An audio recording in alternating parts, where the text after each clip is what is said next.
Face à un millionnaire respecté, une petite fille a osé élever la voix.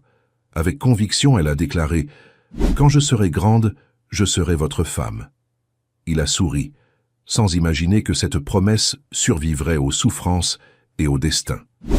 10 ans plus tard, la jeune fille revient, et ce qui se passe est surprenant. Si cette histoire vous a intéressé, n'oubliez pas de vous abonner à notre chaîne et de nous dire de quelle ville vous nous regardez.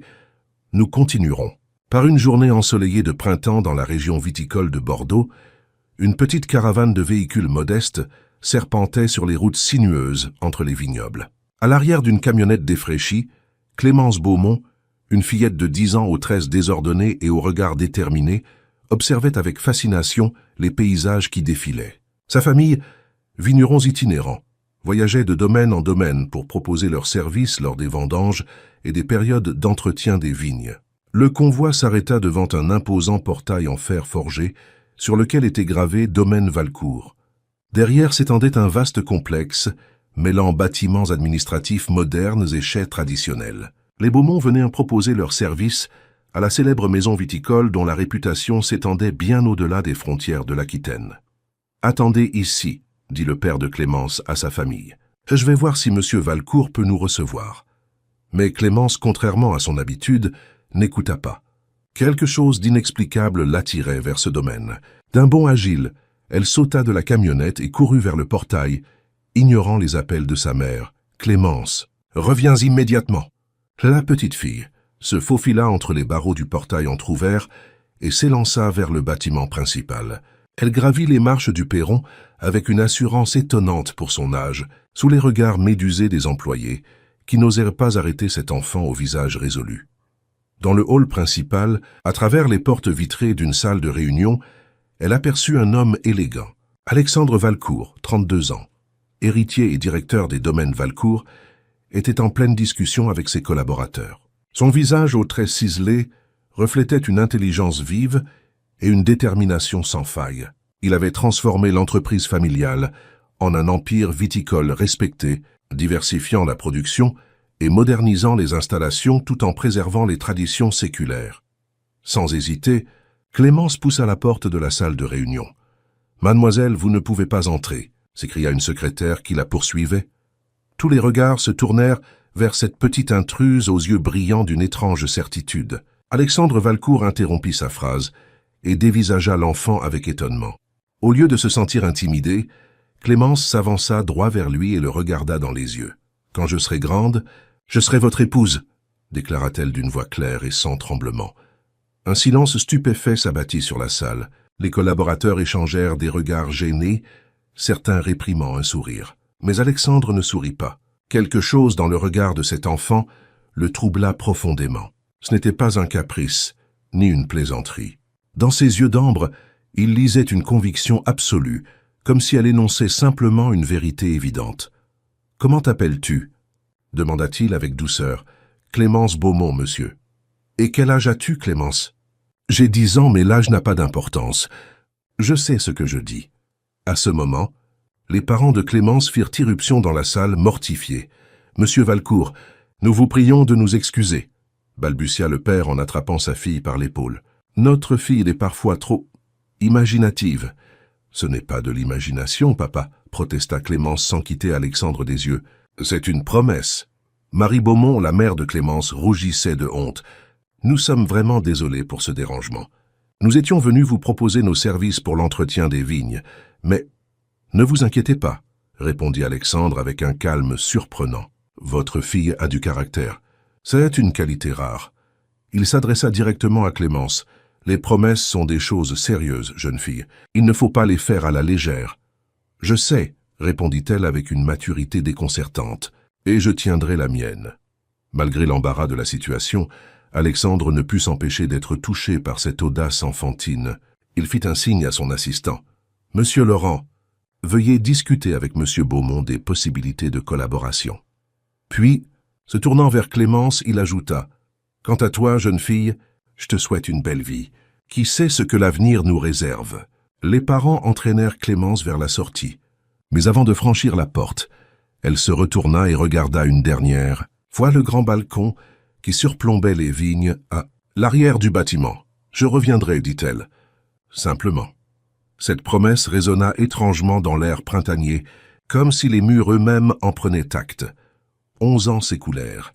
Les domaines Valcourt prospérèrent sous la direction d'Alexandre. Il diversifia la production, créa une ligne de vin biologique, construisit de nouveaux chais et un centre œnotouristique réputé dans toute la France. Sa vision audacieuse et son sens des affaires firent de lui l'un des entrepreneurs les plus respectés de la région bordelaise.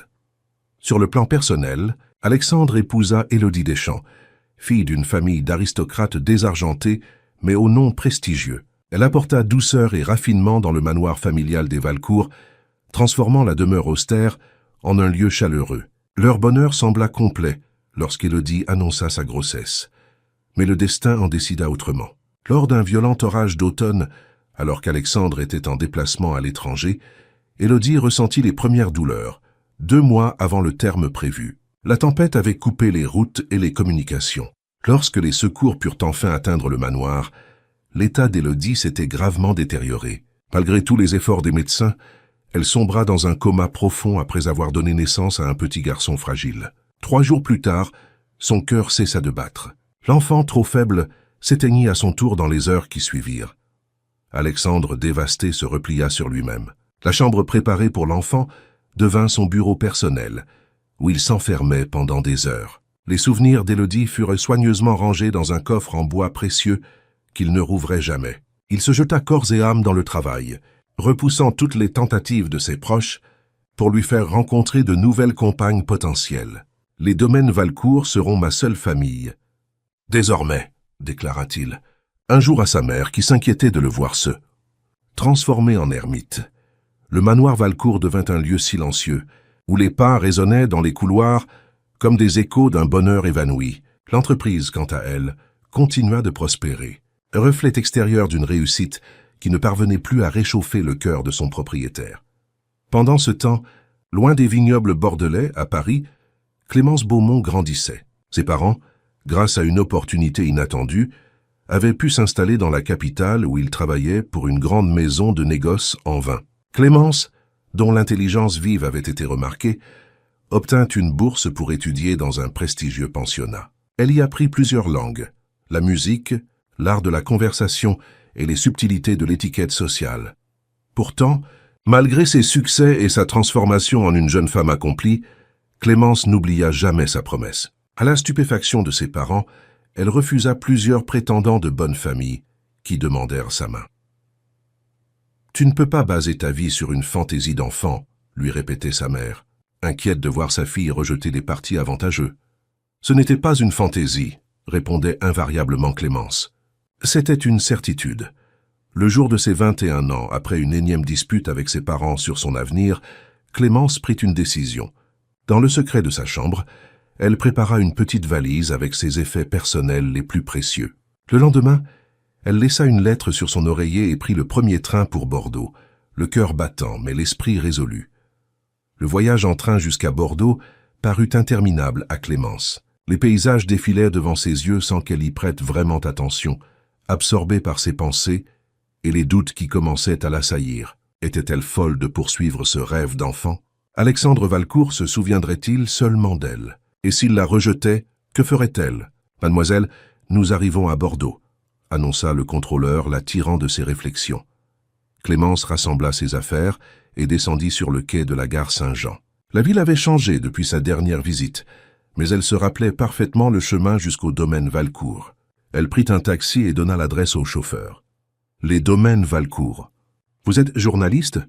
demanda l'homme en la regardant dans le rétroviseur. « Non, pourquoi cette question ?»« C'est que le patron, M. Valcourt, n'aime pas beaucoup les visites. Depuis son malheur, il vit comme un ours dans sa tanière. »« Son malheur ?» demanda Clémence, le cœur serré. « Vous n'êtes pas d'ici, hein?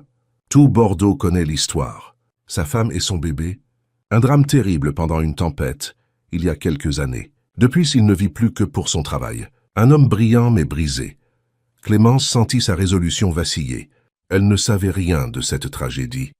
Alexandre avait eu une épouse, un enfant, et les avait perdus. Son cœur se serra à cette pensée. Était-elle égoïste de venir ainsi raviver des souvenirs douloureux? Le taxi la déposa devant le village de Saint-Émilion, célèbre pour ses vignobles. De là, elle devrait marcher jusqu'au domaine principal des Valcourt. Avant de s'y rendre directement, elle décida de s'arrêter au café du village pour recueillir davantage d'informations. « Les Valcourt? Bien sûr que je les connais, » répondit la patronne du café lorsque Clémence l'interrogea. Alexandre a fait des merveilles avec l'entreprise familiale. Mais sur le plan personnel, elle secoua la tête avec tristesse. Il vit seul dans ce grand manoir, refuse toutes les invitations, toutes les présentations. Les gens disent qu'il a juré de ne jamais se remarier. Ces paroles auraient dû décourager Clémence, mais étrangement, elles eurent l'effet inverse. Une détermination nouvelle l'envahit. Elle n'était pas venue pour remplacer la femme qu'Alexandre avait aimée, mais pour lui offrir une chance de retrouver la lumière. Après s'être rafraîchie, elle reprit sa route vers le domaine. En approchant de la propriété, elle fut impressionnée par les changements survenus en 11 ans. Le domaine s'était considérablement agrandi. De nouveaux bâtiments s'étendaient à perte de vue, entourés de vignes parfaitement entretenues. Un immense portail en fer forgé, plus imposant que dans son souvenir, marquait l'entrée principale. Clémence hésita un instant, puis s'avança vers la loge du gardien. « Bonjour, je souhaiterais voir Monsieur Valcourt. » Le gardien, qu'un homme d'un certain âge, la regarda avec suspicion. « Vous avez rendez-vous ?»« Non, mais c'est important, personnel. Sans rendez-vous impossible. Monsieur ne reçoit personne sans avoir été prévenu. S'il vous plaît, » insista Clémence. « Dites-lui simplement que Clémence Beaumont est venue honorer une promesse. » Le gardien sembla perplexe, mais finit par décrocher son téléphone. Il échangea quelques mots à voix basse, puis raccrocha en secouant la tête. « Désolé, mademoiselle. Monsieur Valcourt n'est pas disponible aujourd'hui. » Clémence sentit la déception l'envahir, mais elle n'était pas du genre à abandonner si facilement. « Puis-je au moins laisser un message ?»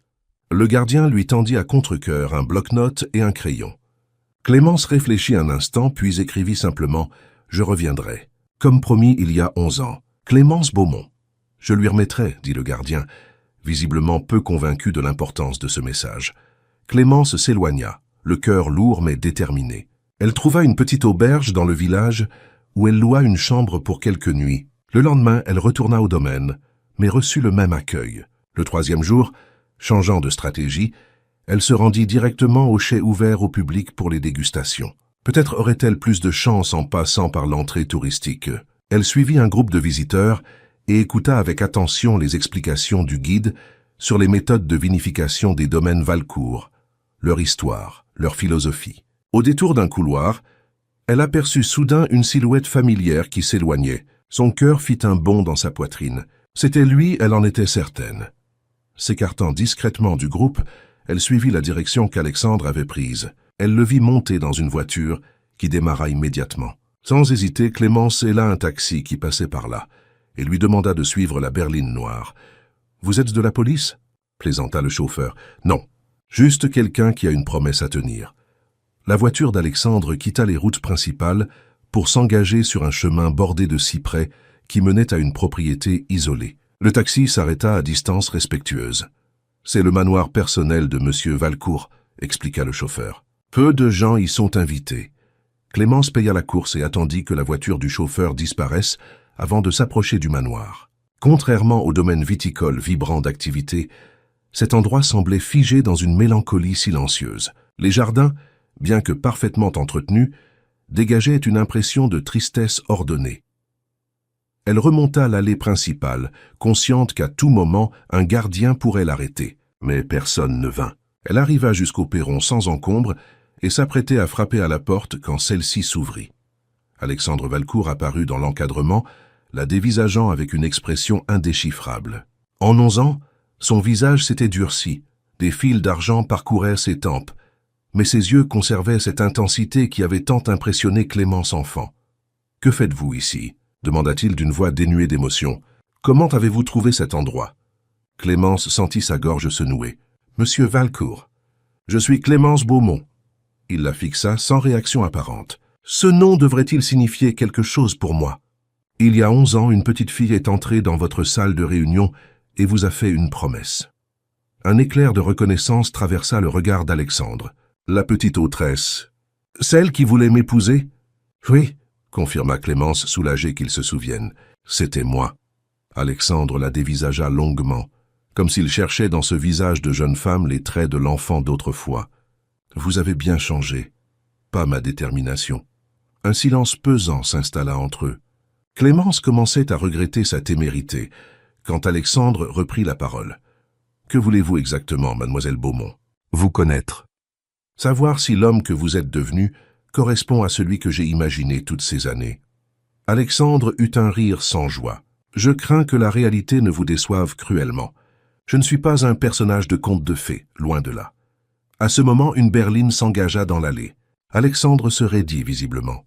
« Vous devez partir, dit-il brusquement. »« Maintenant. »« Non, » répondit Clémence avec fermeté. « Je ne suis pas venu jusqu'ici pour repartir au premier obstacle. » Alexandre sembla sur le point de s'emporter, puis soupira. « Il n'y a pas d'hôtel correct dans les environs à cette période de l'année. »« Où logez-vous ?»« À l'auberge du village. » Il grimaça. « Ce n'est pas un endroit convenable pour une jeune femme seule. » Il hésita, puis ajouta à contre-cœur « J'ai plusieurs chambres d'amis.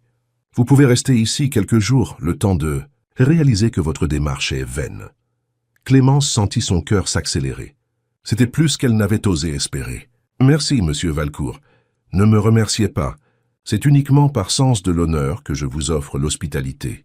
Rien de plus. » La voiture s'était arrêtée devant le perron. Un homme en descendit, un porte-document à la main. Il dévisagea Clémence avec curiosité. « Laurent, voici mademoiselle Beaumont », présenta brièvement Alexandre. « Une connaissance de longue date. Elle séjournera quelque temps au manoir. Madame Fournier s'occupera de l'installer. » Une femme d'âge mûr, qui devait être la gouvernante, apparut dans le hall. Son regard passa de Clémence à Alexandre avec une expression mêlée de surprise et d'inquiétude. « Suivez, madame Fournier », ordonna Alexandre. « Je dois m'entretenir avec mon directeur financier. » Tandis qu'elle suivait la gouvernante à travers les couloirs austères du manoir, Clémence sentit un mélange d'exaltation et d'appréhension. Elle avait réussi à franchir la première barrière, mais le plus difficile restait à faire. Atteindre le cœur d'un homme qui semblait l'avoir verrouillé à double tour. La chambre que madame Fournier attribua à Clémence était spacieuse et élégante, mais impersonnelle, comme une suite d'hôtels de luxe rarement occupés. Les meubles en bois précieux, les rideaux de soie et le lit à baldaquin témoignaient d'un goût sûr, mais l'ensemble manquait cruellement de chaleur. « Le dîner est servi à 20 heures précises », expliqua la gouvernante d'un ton neutre. « Monsieur Valcourt apprécie la ponctualité. »« Madame Fournier », osa demander Clémence, « depuis combien de temps travaillez-vous pour monsieur Valcourt ?» La gouvernante parut surprise par cette question directe. « Depuis plus de 15 ans, mademoiselle. » J'étais déjà là quand elle s'interrompit, comme si elle craignait d'en avoir trop dit. Quand il a perdu sa femme et son enfant, compléta doucement Clémence. Madame Fournier se raidit. Ce sujet est strictement interdit dans cette maison, mademoiselle. Je vous conseille vivement de ne jamais l'aborder avec monsieur. Je comprends, acquiesça Clémence. Je ne voudrais en aucun cas raviver des souvenirs douloureux. La gouvernante l'étudia avec un intérêt nouveau. Puis-je me permettre de vous demander quelle est exactement votre relation avec monsieur Valcourt? Vous semblez bien jeune pour être une relation d'affaires. C'est compliqué, répondit Clémence avec un sourire énigmatique. Disons que nous nous sommes rencontrés il y a longtemps et que j'ai fait une promesse que je suis venu tenir. Madame Fournier ne cacha pas sa perplexité, mais n'insista pas. Si vous avez besoin de quoi que ce soit, n'hésitez pas à sonner, dit-elle en désignant un cordon près du lit. Puis elle se retira, laissant Clémence seule avec ses pensées. La jeune femme défit sa modeste valise et arrangea ses affaires dans l'immense armoire qui semblait attendre des garde-robes entières. Ces quelques robes simples paraissaient perdues dans cet espace conçu pour une femme fortunée. Elle se rafraîchit dans la salle de bain attenante, coiffa ses longs cheveux châtains et choisit sa robe la plus élégante pour le dîner. À 20h moins 5, elle descendit l'escalier principal et se dirigea vers la salle à manger, guidée par les indications de madame Fournier. Elle trouva la pièce vide, mais la table était dressée pour 2 personnes. Des bougies allumées projetaient une lumière douce sur la porcelaine fine et les couverts en argent. Alexandre arriva quelques minutes plus tard, vêtu d'un costume sombre qui accentuait sa silhouette élancée. Il parut surpris de la trouver déjà là. « Bonsoir, mademoiselle Beaumont », dit-il avec une politesse distante. « J'espère que votre chambre vous convient. Elle est parfaite, je vous remercie. » Il lui indiqua sa place et s'assit en face d'elle. Un majordome apparut silencieusement et servit un vin blanc dans leur verre. « Un sauterne de notre domaine de Barsac », expliqua Alexandre. « Millésime 2018, un des meilleurs de ces dernières années. » Clémence prit le verre avec précaution et observa la robe dorée du vin. « Je n'y connais pas grand-chose en vin, » admit-elle avec sincérité. « Mes parents travaillent dans le négoce, mais je n'ai jamais développé le palais nécessaire pour apprécier pleinement ses subtilités. » Vraiment, j'aurais cru que la fille de négociant aurait été initiée dès son plus jeune âge. Mes parents voulèrent me préserver de ce monde. Ils avaient d'autres ambitions pour moi. Lesquelles? Un bon mariage principalement, répondit Clémence avec une pointe d'ironie. De préférence avec un avocat ou un médecin parisien. L'ombre d'un sourire passa sur les lèvres d'Alexandre. Et au lieu de cela, vous êtes venu poursuivre un fantasme d'enfance dans un domaine viticole. Vos parents doivent être ravis. Ils ignorent où je suis, avoua Clémence. J'ai simplement laissé une note disant que j'avais besoin de prendre mon destin en main. Le premier service fut apporté, un velouté de champignons agrémenté de truffes fraîches. Ils mangèrent en silence pendant quelques instants. Vous n'avez pas répondu à ma question de tout à l'heure, reprit finalement Alexandre. Que voulez-vous exactement, mademoiselle Beaumont? Clémence posa sa cuillère et le regarda droit dans les yeux. La vérité? Je ne sais pas précisément. Pendant 11 ans, j'ai vécu avec cette certitude absurde qu'un jour je serais votre épouse. C'était irrationnel, je le reconnais. Mais cette conviction m'a guidé, m'a poussé à devenir meilleur, à me cultiver, à m'élever. Aujourd'hui, je suis simplement venu voir si cette intuition d'enfant avait un fondement. Et si ce n'est pas le cas, alors je repartirai plus sage et prête à construire une autre vie. Alexandre la scruta avec intensité, comme s'il cherchait à déchiffrer un mensonge dans ses paroles. Vous êtes soit extraordinairement naïve, soit remarquablement calculatrice. Je n'ai pas encore décidé. Ni l'un ni l'autre, répliqua Clémence sans se démonter. Je suis simplement fidèle à ma parole, même quand elle a été donnée par une enfant de 10 ans. Le reste du repas se déroula dans une atmosphère tendue. Alexandre posait des questions précises sur la vie de Clémence à Paris, son éducation, ses compétences, comme s'il menait un entretien d'embauche. Elle répondait avec franchise, sans chercher à enjoliver son parcours. Au dessert, une délicate tarte aux figues accompagnée d'un vin liquoreux, Alexandre sembla se détendre légèrement. « Vous pouvez rester une semaine », déclara-t-il soudainement. « Cela vous laissera le temps de visiter la région et de reconsidérer votre position. Et pendant ce temps, que suis-je censé faire ici au manoir? Ce qu'il vous plaira. La bibliothèque est à votre disposition, ainsi que les jardins. Je serai absent la plupart du temps. Les vendanges approchent et j'ai de nombreuses obligations. Puis-je vous accompagner parfois?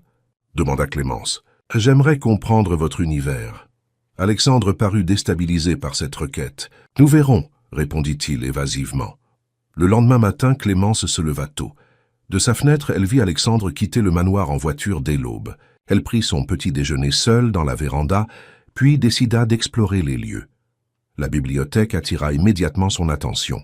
C'était une vaste pièce lambrissée, dont les murs étaient couverts de livres du sol au plafond. Des échelles coulissantes permettaient d'accéder aux étagères les plus hautes. Au centre, plusieurs fauteuils en cuir et une grande table de travail en acajou invitaient à la lecture et à l'étude.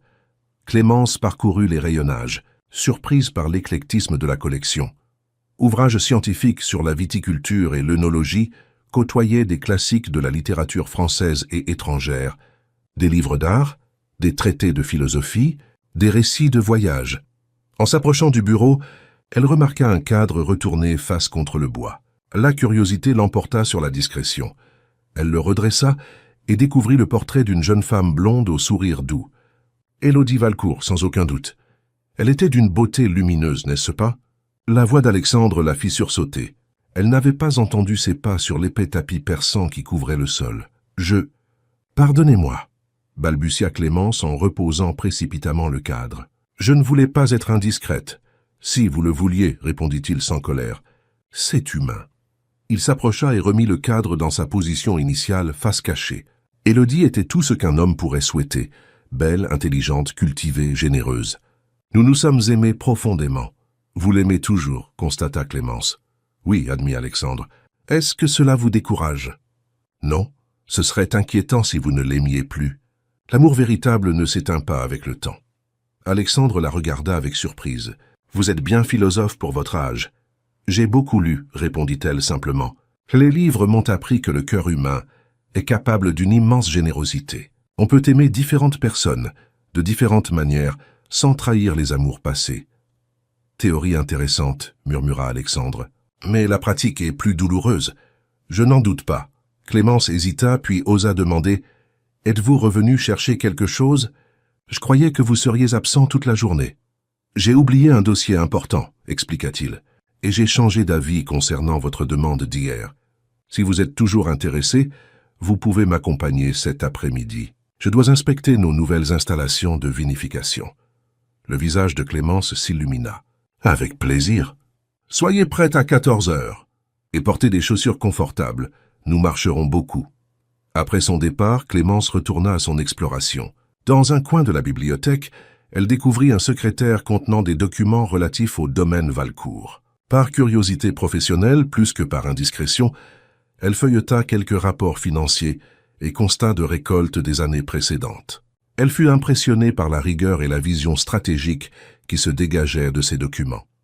L'heure du déjeuner approchant, elle rejoignit la salle à manger, où Madame Fournier avait fait dresser un couvert simple. « Monsieur m'a informé que vous l'accompagnerez cet après-midi », dit la gouvernante, en servant une salade composée. « C'est inhabituel. Comment cela ? Monsieur ne mélange jamais vie privée et professionnelle. Vous êtes la première personne qui l'invite à découvrir les domaines depuis... » Elle s'interrompit de nouveau. « Depuis Madame Élodie ?» suggéra doucement Clémence. Cette fois, Madame Fournier ne la reprit pas. « Vous semblez avoir un effet particulier sur lui, Mademoiselle Beaumont. Je ne sais pas si je dois m'en réjouir ou m'en inquiéter. Ni l'un ni l'autre, Madame Fournier. Je ne suis pas venu bouleverser son existence, simplement y apporter, peut-être, un peu de lumière.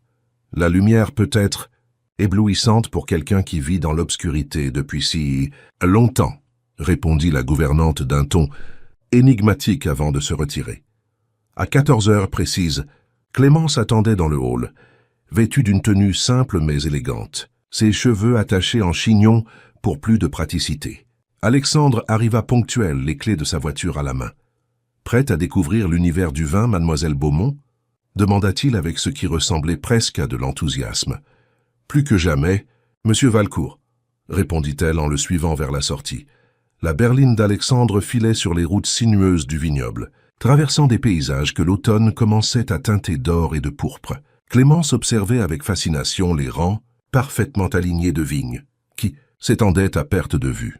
Les domaines Valcourt comprennent 7 propriétés distinctes réparties sur 3 appellations, expliqua Alexandre, plus détendu qu'elle ne l'avait encore vu. Chacune a son terroir, son caractère, son histoire. Comment les avez-vous développées? J'ai hérité de 3 domaines à la disparition de mon père. Les autres, je les ai acquis progressivement, souvent en rachetant des propriétés en difficulté. Je n'ai jamais aimé voir un bon vignoble périclité par manque de moyens ou de vision. Sa voix trahissait une passion authentique qui réchauffait ses traits habituellement austères. Clémence se surprit à l'observer à la dérobée, notant comment son profil s'animait lorsqu'il parlait de ses terres. Ils arrivèrent bientôt devant un bâtiment à l'architecture résolument contemporaine, tout en verre et en acier, qui contrastait avec les bâtisses traditionnelles environnantes. « Notre nouveau chai de vinification », annonça Alexandre avec une fierté à peine dissimulée. « Un projet que j'ai mis 3 ans à concrétiser. » L'intérieur était impressionnant, une vaste cathédrale technique où des cuves en inox rutilantes côtoyaient des foudres en chêne massif. Des ouvriers s'activaient partout, préparant les installations pour les vendanges à « Venir, Monsieur Valcourt !» s'écria un homme d'une 50aine d'années en s'approchant. « Nous ne vous attendions pas aujourd'hui. »« Monsieur Rivière, notre maître de chai, » présenta Alexandre. « Voici Mademoiselle Beaumont, une amie en visite. » Le regard du maître de chai passa de l'un à l'autre avec curiosité, mais il se contenta d'un salut poli. « Souhaitez-vous voir les derniers ajustements sur les cuves thermorégulées ?»« Avec plaisir. » Pendant plus d'1 heure, ils suivirent M. Rivière dans les dédales du chai. Alexandre expliquait chaque étape du processus de vinification avec une précision technique qui aurait pu paraître rébarbative, mais sa passion rendait tout fascinant. Clémence posait des questions pertinentes qui semblaient l'impressionner. « Vous apprenez vite », remarqua-t-il alors qu'ils quittaient les bâtiments. « J'ai toujours eu une bonne mémoire », répondit-elle. « Et puis, c'est plus facile d'apprendre quand le sujet est présenté avec enthousiasme. Alexandre l'étudia un instant. « Vous êtes différente de ce que j'imaginais. Comment m'imaginiez-vous? Plus romanesque, plus naïve peut-être. La petite fille qui vous a fait cette promesse était romantique, c'est vrai. Mais elle a grandi, étudié, réfléchi. La femme que je suis devenue reste fidèle à son intuition d'enfant, mais avec la lucidité de l'âge adulte. » Ils remontèrent en voiture et se dirigèrent vers un autre domaine. Cette fois, Alexandre lui fit visiter des chais plus traditionnels, où vieillissaient des milliers de barriques, dans une pénombre fraîche et parfumée. « C'est ici que la magie opère, » murmura-t-il en caressant le bois d'un tonneau. « Le temps fait son œuvre, transformant un simple jus de raisin en quelque chose de transcendant. Un peu comme les personnes, » observa Clémence. « Nous avons besoin de temps pour révéler notre véritable nature. » Alexandre la regarda longuement, comme s'il la voyait vraiment pour la première fois. C'est une analogie intéressante. La visite se poursuivit dans une ambiance de plus en plus détendue. Alexandre l'emmena ensuite dans les vignes, où il lui expliqua les différentes variétés de cépages, les méthodes de taille, l'importance des sols. Il parlait avec les ouvriers, s'enquérait de détails techniques, écoutait leurs préoccupations. Clémence fut frappée par le respect qu'il leur témoignait et l'affection évidente qu'ils lui portaient en retour. En fin d'après-midi, alors que le soleil commençait à décliner, Alexandre prit une direction inattendue, s'éloignant des domaines principaux, pour emprunter une petite route forestière. « Où allons-nous » demanda Clémence intriguée. « À mon endroit préféré » répondit-il simplement.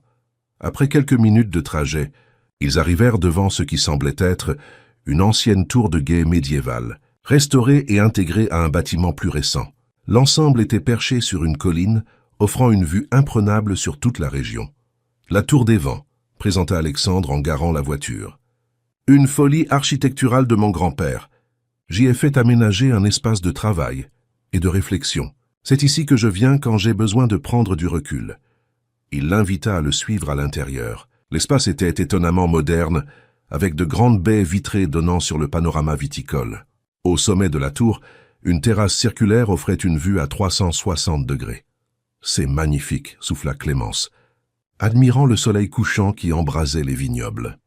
Alexandre s'accouda à la balustrade à côté d'elle. « C'est ici que je prends toutes les décisions importantes.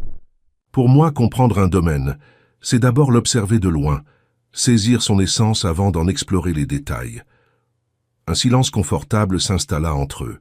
Puis, sans prévenir, Alexandre aborda la question qui flottait entre eux depuis le début. « Pourquoi êtes-vous réellement venue, Clémence? Au-delà de cette promesse d'enfant, qu'espérez-vous trouver ici ?» La jeune femme prit le temps de formuler sa réponse. « Quand j'avais 10 ans, j'ai ressenti quelque chose que je ne pouvais pas expliquer, une certitude absolue que nos destins étaient liés. En grandissant, j'ai souvent douté de cette intuition, je l'ai questionnée, j'ai essayé de l'oublier, mais elle revenait toujours, comme une boussole indiquant obstinément la même direction. Je suis venu vérifier si cette intuition avait un sens, ou si ce n'était qu'un caprice d'enfant. Et maintenant que vous êtes ici, je commence à croire que ce n'était pas qu'un caprice, répondit-elle doucement. Mais je sais aussi que la réalité est plus complexe que mes rêves d'enfant.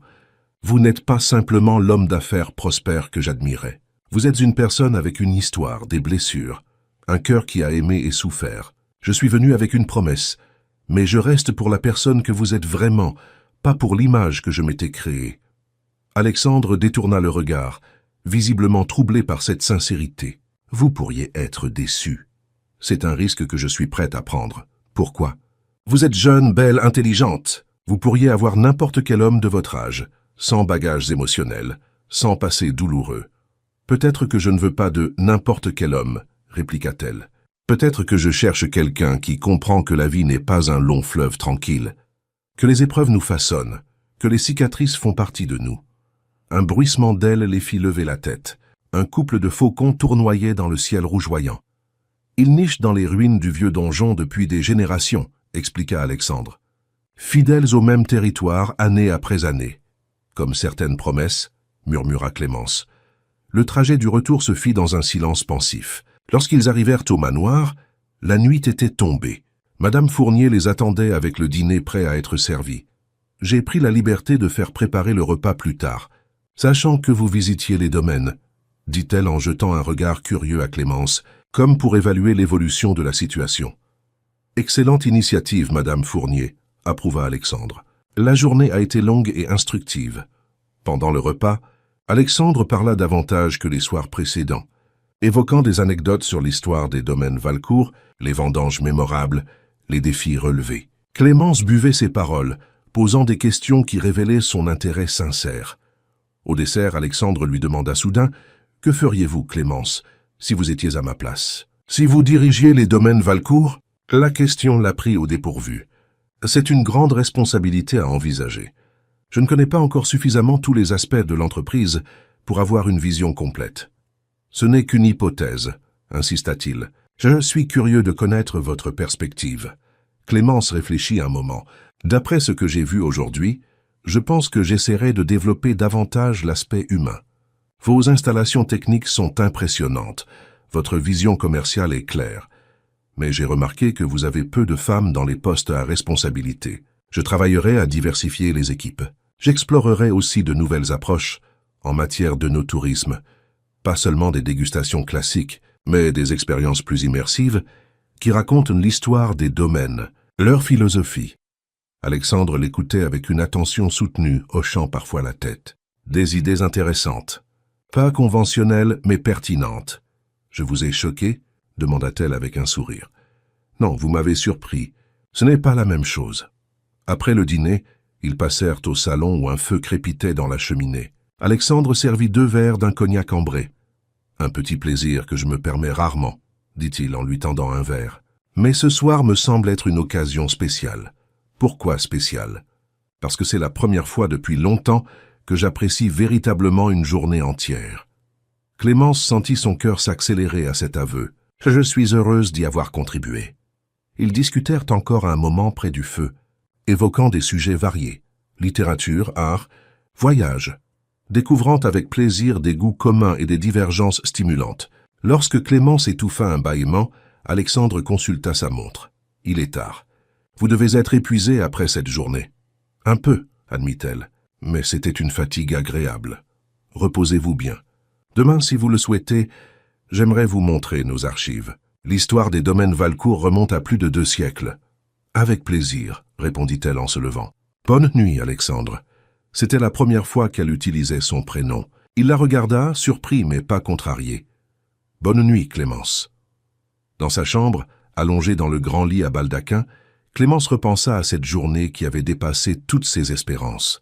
En l'espace de quelques heures, le mur qu'Alexandre avait érigé autour de lui semblait s'être fissuré. Ce n'était qu'un début, elle le savait, mais c'était prometteur. Avec cette pensée réconfortante, elle s'endormit, bercée par le murmure du vent dans les grands cèdres qui bordaient le domaine. Les jours suivants établirent une routine qui semblait naturelle, comme si Clémence avait toujours fait partie du manoir Valcourt. Chaque matin, ils prenaient le petit déjeuner ensemble sur la terrasse quand le temps le permettait. Alexandre partageait son programme de la journée et Clémence l'écoutait avec un intérêt sincère, posant des questions pertinentes qui témoignaient de sa compréhension croissante du monde viticole. La visite des archives s'était transformée en une véritable plongée dans l'histoire. Alexandre lui avait montré les registres jaunis par le temps, les contrats d'achat des premiers terrains, les carnets de notes de ses ancêtres détaillant les méthodes de culture et de vinification. Clémence avait été particulièrement émue par les lettres écrites pendant les 2 guerres mondiales, quand les femmes de la famille avaient pris les rênes du domaine en l'absence des hommes.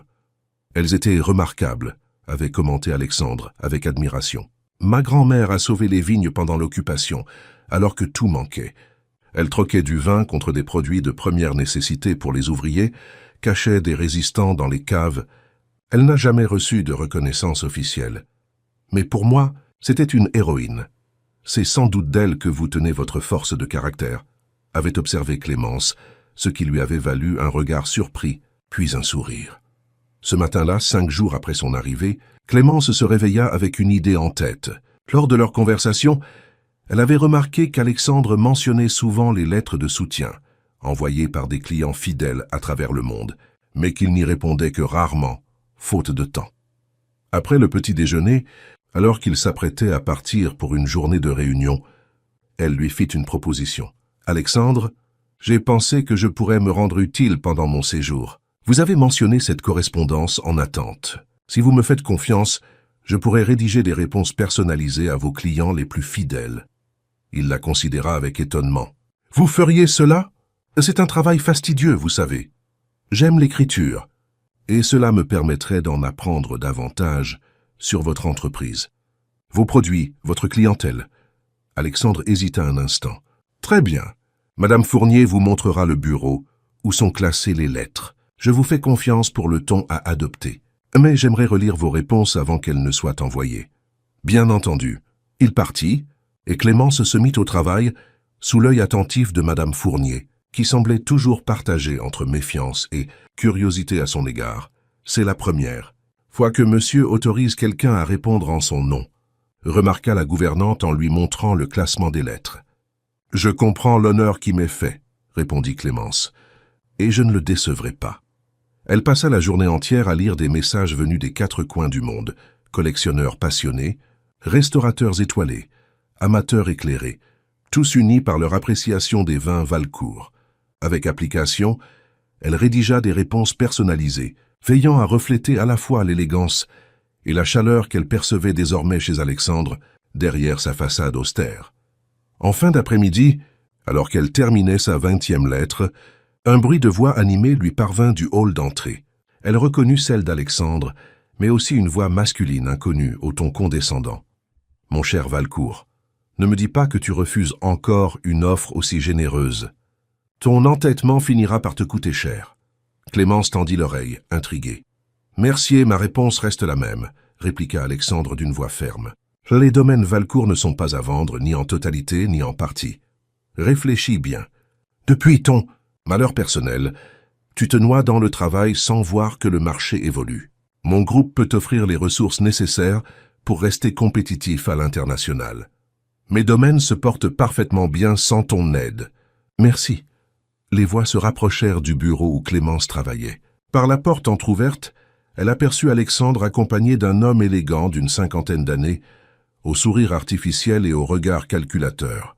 « Tiens, qu'avons-nous là ?» dit l'inconnu en remarquant Clémence. « Tu ne m'avais pas dit que tu avais embauché une nouvelle assistante. » Alexandre parut contrarié. « Henri Mercier, voici mademoiselle Clémence Beaumont, une amie qui séjourne au manoir. Clémence, monsieur Mercier dirige le groupe Mercier Vins & Spiritueux. Enchanté, mademoiselle, dit Mercier avec un sourire qui n'atteignait pas ses yeux. Une amie, donc. Intéressant. Alexandre n'a jamais mentionné de relation féminine depuis son veuvage. Clémence perçut immédiatement l'insinuation et vit la mâchoire d'Alexandre se crisper. Elle se leva gracieusement et tendit la main à Mercier. « Le plaisir est partagé, monsieur. J'ai beaucoup entendu parler du groupe Mercier. Votre récente acquisition du château Lalande a fait grand bruit à Paris. » Surpris qu'elle soit au courant des affaires viticoles, Mercier lui serra la main avec un intérêt nouveau. « Vous vous intéressez au commerce du vin, mademoiselle. »« Je m'intéresse à tout ce qui touche au domaine Valcourt, » répondit-elle avec un sourire énigmatique. Mercier lança un regard interrogateur à Alexandre, qui resta impassible. « Je vois, » dit-il lentement. « Et depuis combien de temps connaissez-vous notre cher Alexandre ?»« Oh, nous nous sommes rencontrés il y a bien longtemps, » répondit Clémence, amusée par sa curiosité mal dissimulée. « Mais nous nous sommes retrouvés récemment. »« Fascinant, » murmura Mercier, visiblement intrigué. Puis, se tournant vers Alexandre, « Nous n'avons pas terminé notre discussion. Peut-être pourrions-nous la poursuivre en privé. »« Il n'y a rien à ajouter, » trancha Alexandre. « Ma position est claire et définitive. » Mercier soupira théâtralement. « Tu as toujours été trop sentimental avec ces terres, Alexandre. L'attachement émotionnel n'a pas sa place dans les affaires. » Son regard glissa vers Clémence. « Bien que je commence à comprendre que les émotions ne sont peut-être pas tout à fait absentes de ta vie en ce moment. » Le visage d'Alexandre s'assombrit dangereusement. « Je crois que tu as dit ce que tu avais à dire, Mercier. Laurent te raccompagnera à ta voiture. » Après le départ de l'importun visiteur, un silence pesant s'installa dans le bureau. Clémence attendit qu'Alexandre parle le premier. « Je vous prie d'excuser cette interruption désagréable, » dit-il finalement. « Henri Mercier est un concurrent de longue date qui rêve d'absorber les domaines Valcourt dans son conglomérat. Il semble très insistant et manipulateur, » ajouta Alexandre avec amertume. « Il excelle à trouver les failles dans les défenses des autres. Ne vous fiez jamais à lui. » « Je n'en avais aucune intention, » assura Clémence. « Il dégage quelque chose de faux. » Alexandre la considéra avec un respect nouveau. Vous avez un bon instinct. Beaucoup se laissent séduire par son charme apparent. Il s'approcha du bureau et examina les lettres qu'elle avait rédigées. Vous avez été productive, constata-t-il en parcourant rapidement les pages. Ses sourcils se haussèrent de surprise. C'est remarquable. Vous avez parfaitement saisi le ton à adopter. J'ai essayé de me mettre à votre place, expliqua Clémence. De répondre comme je pense que vous l'auriez fait, avec votre élégance naturelle, mais aussi avec une chaleur que vous ne vous autorisez peut-être pas toujours à exprimer. Alexandre la regarda longuement, comme s'il la voyait sous un jour nouveau. Vous me surprenez, Clémence. Vous semblez me comprendre mieux que bien des personnes qui me côtoient depuis des années. Peut-être parce que je vous observe sans a priori, suggéra-t-elle, sans l'ombre du passé qui teinte la perception des autres.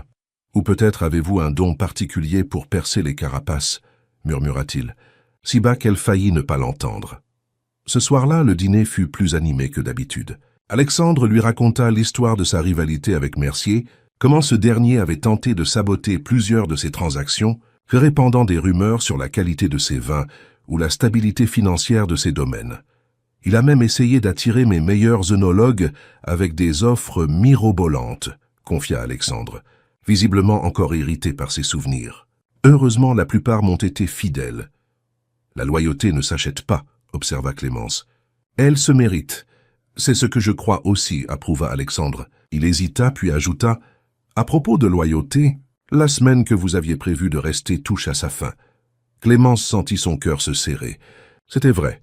6 jours s'étaient écoulés depuis son arrivée impromptue au manoir. « En effet, dit-elle doucement, attendant la suite avec appréhension, je me demandais si vous accepteriez de prolonger votre séjour. Votre aide avec la correspondance est précieuse, et il y a encore beaucoup d'aspects des domaines que je n'ai pas eu l'occasion de vous montrer. » Le soulagement et la joie l'envahirent, mais elle s'efforça de rester mesurée. « Avec plaisir. Mes parents s'inquiètent probablement, mais je peux leur envoyer un télégramme pour les rassurer. Vous pouvez utiliser mon téléphone personnel, offrit Alexandre. Ce sera plus rapide qu'un télégramme. Le geste était significatif. Il lui ouvrait une sphère encore plus intime de sa vie. Je vous remercie, dit-elle simplement. Je les appellerai demain. Après le dîner, au lieu de se retirer comme à l'accoutumée, Alexandre l'invita à le suivre dans une partie du manoir qu'elle n'avait pas encore explorée. Il déverrouilla une porte et alluma les lumières, révélant une magnifique serre victorienne adjacente au bâtiment principal. L'espace était empli de plantes exotiques, de palmiers et d'orchidées rares qui prospéraient dans l'atmosphère chaude et humide. C'était le projet favori d'Élodie, expliqua Alexandre, sa voix trahissant une émotion contenue. Elle avait une passion pour la botanique. Après sa disparition, j'ai failli tout faire, arracher. Mais quelque chose m'en a empêché. Madame Fournier veille à ce que tout soit entretenu comme elle l'aurait souhaité. Clémence fut touchée par cette confession. C'était la première fois qu'il partageait volontairement un souvenir d'Élodie. Elle s'avança parmi les plantes luxuriantes, admirant leur beauté sans rien dire, comprenant l'importance du moment. « C'est magnifique », murmura-t-elle enfin. Elle devait avoir une âme sensible et un grand amour pour la vie. Alexandre acquiesça, la gorge visiblement nouée. Elle voyait de la beauté partout. Elle m'a appris à regarder au-delà des chiffres et des stratégies d'entreprise. Il toucha délicatement une orchidée pourpre. Celle-ci était sa préférée. Un spécimen rare de Thaïlande qu'elle avait réussi à acclimater, après des mois d'efforts. Clémence s'approcha de la fleur sans la toucher, respectant sa fragilité. « Elle vit toujours à travers ce qu'elle a créé, » dit-elle doucement. « C'est une forme d'éternité. » Alexandre la regarda, ses yeux brillants d'une émotion qu'il ne cherchait plus à dissimuler. « Vous ne cherchez pas à effacer son souvenir, n'est-ce pas? Ah, comment le pourrais-je? Elle fait partie de vous, de ce que vous êtes devenu. L'ignorer serait vous demander d'amputer une partie de votre âme. » Dans le silence feutré de la serre, entouré du parfum des fleurs exotiques et du murmure apaisant de la fontaine centrale, quelque chose d'important venait de se produire. Une connexion plus profonde, une compréhension mutuelle qui transcendait les mots. « Il se fait tard, dit finalement Alexandre, comme à regret. Je vous remercie de m'avoir accompagné ici ce soir. Merci à vous de m'avoir ouvert cette porte, répondit Clémence, comprenant qu'il ne s'agissait pas seulement de la porte physique de la serre. Ils regagnèrent le hall principal en silence, mais c'était un silence confortable, empli de non-dits positifs plutôt que de tension. Devant l'escalier menant aux chambres, ils s'arrêtèrent. Bonne nuit, Clémence, nous dit Alexandre, hésitant un instant avant d'ajouter « Je suis heureux que vous soyez venu jusqu'ici pour tenir votre promesse. » Bonne nuit. Alexandre, répondit-elle avec un sourire lumineux, je suis heureuse de l'avoir fait. Tandis qu'elle montait l'escalier, elle sentit son regard la suivre et son cœur s'emplit d'un espoir grandissant. Le mur qu'il avait érigé autour de son cœur commençait véritablement à s'effriter. Pas à pas, jour après jour, elle trouvait son chemin vers l'homme derrière la façade. Le lendemain matin, Clémence se réveilla avec une énergie nouvelle. La conversation dans la serre avait marqué un tournant. Elle le sentait. En descendant prendre son petit déjeuner, elle fut surprise de ne pas trouver Alexandre à sa place habituelle. À la place, un mot manuscrit l'attendait près de sa tasse. « Une urgence au chai m'a appelé à l'aube. Je devrais être de retour pour le déjeuner. En attendant, Madame Fournier vous remettra un dossier concernant notre fondation caritative. Si le sujet vous intéresse, j'apprécierais votre regard neuf. A.V. » Clémence sourit. C'était la première fois qu'Alexandre lui confiait une tâche véritablement importante, touchant à un aspect de l'entreprise qu'il n'avait pas encore évoqué avec elle. Après le petit déjeuner, elle retrouva Madame Fournier qui lui remit effectivement une épaisse chemise en cuir. La Fondation Valcourt pour l'éducation viticole expliqua la gouvernante avec une pointe de fierté. Un projet qui tenait particulièrement à cœur à Madame Élodie. Après son départ, monsieur a poursuivi l'œuvre, mais sans la même passion. Clémence s'installa dans la bibliothèque et se plongea dans l'étude des documents. La Fondation, créée 5 ans auparavant, offrait des bourses d'études à de jeunes talents issus de milieux modestes, souhaitant se former au métier de la vigne et du vin. Elle finançait également des programmes de recherche sur la viticulture durable et la préservation des cépages anciens. Les premiers rapports d'activité, rédigés du vivant d'Élodie, débordaient d'enthousiasme et de projets ambitieux. Les plus récents, en revanche, se limitaient à maintenir l'existant sans nouvelles initiatives. Clémence nota également que la communication autour de la Fondation s'était considérablement réduite ces dernières années, comme si Alexandre avait voulu la garder dans l'ombre. Tout en prenant des notes, une idée commença à germer dans son esprit. Elle était encore en train d'organiser ses pensées lorsqu'Alexandre revint plus tôt que prévu. « Une fausse alerte », expliqua-t-il en entrant dans la bibliothèque. Un problème de température dans les cuves qui s'est résolu de lui-même. Il remarqua les documents étalés devant elle. « Je vois que vous avez commencé à étudier le dossier. C'est un projet magnifique, dit-elle avec sincérité. Je suis impressionné par la vision qui a présidé à sa création. » Une ombre passa sur le visage d'Alexandre. C'était l'idée d'Élodie. Elle croyait fermement que le savoir-faire viticole devait être transmis au-delà des familles traditionnelles du secteur. « Et vous, qu'en pensez-vous ? » J'ai continué à financer la Fondation par respect pour sa mémoire. Mais je dois avouer que sans elle pour l'animer, l'élan initial s'est quelque peu essoufflé. C'est ce que j'ai remarqué, dit doucement Clémence. Les rapports récents sont plus administratifs que passionnés. Alexandre soupira. Vous avez raison. J'ai laissé la Fondation fonctionner en pilote automatique, me contentant de signer les chèques et d'approuver les bourses sélectionnées par le comité. Avez-vous déjà pensé à lui donner un nouveau souffle, tout en respectant la vision originelle d'Élodie? Il la regarda avec curiosité. « Vous avez des suggestions ?» Clémence hésita puis se lança. « En fait, oui. Je pensais qu'on pourrait élargir le champ d'action de la Fondation pour inclure un programme spécifiquement destiné aux jeunes femmes souhaitant se faire une place dans ce milieu encore très masculin. Ou créer des parcours de reconversion pour les personnes ayant perdu leur emploi dans d'autres secteurs agricoles en difficulté. » Elle s'interrompit, craignant d'en avoir trop dit. Ce ne sont que des idées préliminaires, bien sûr.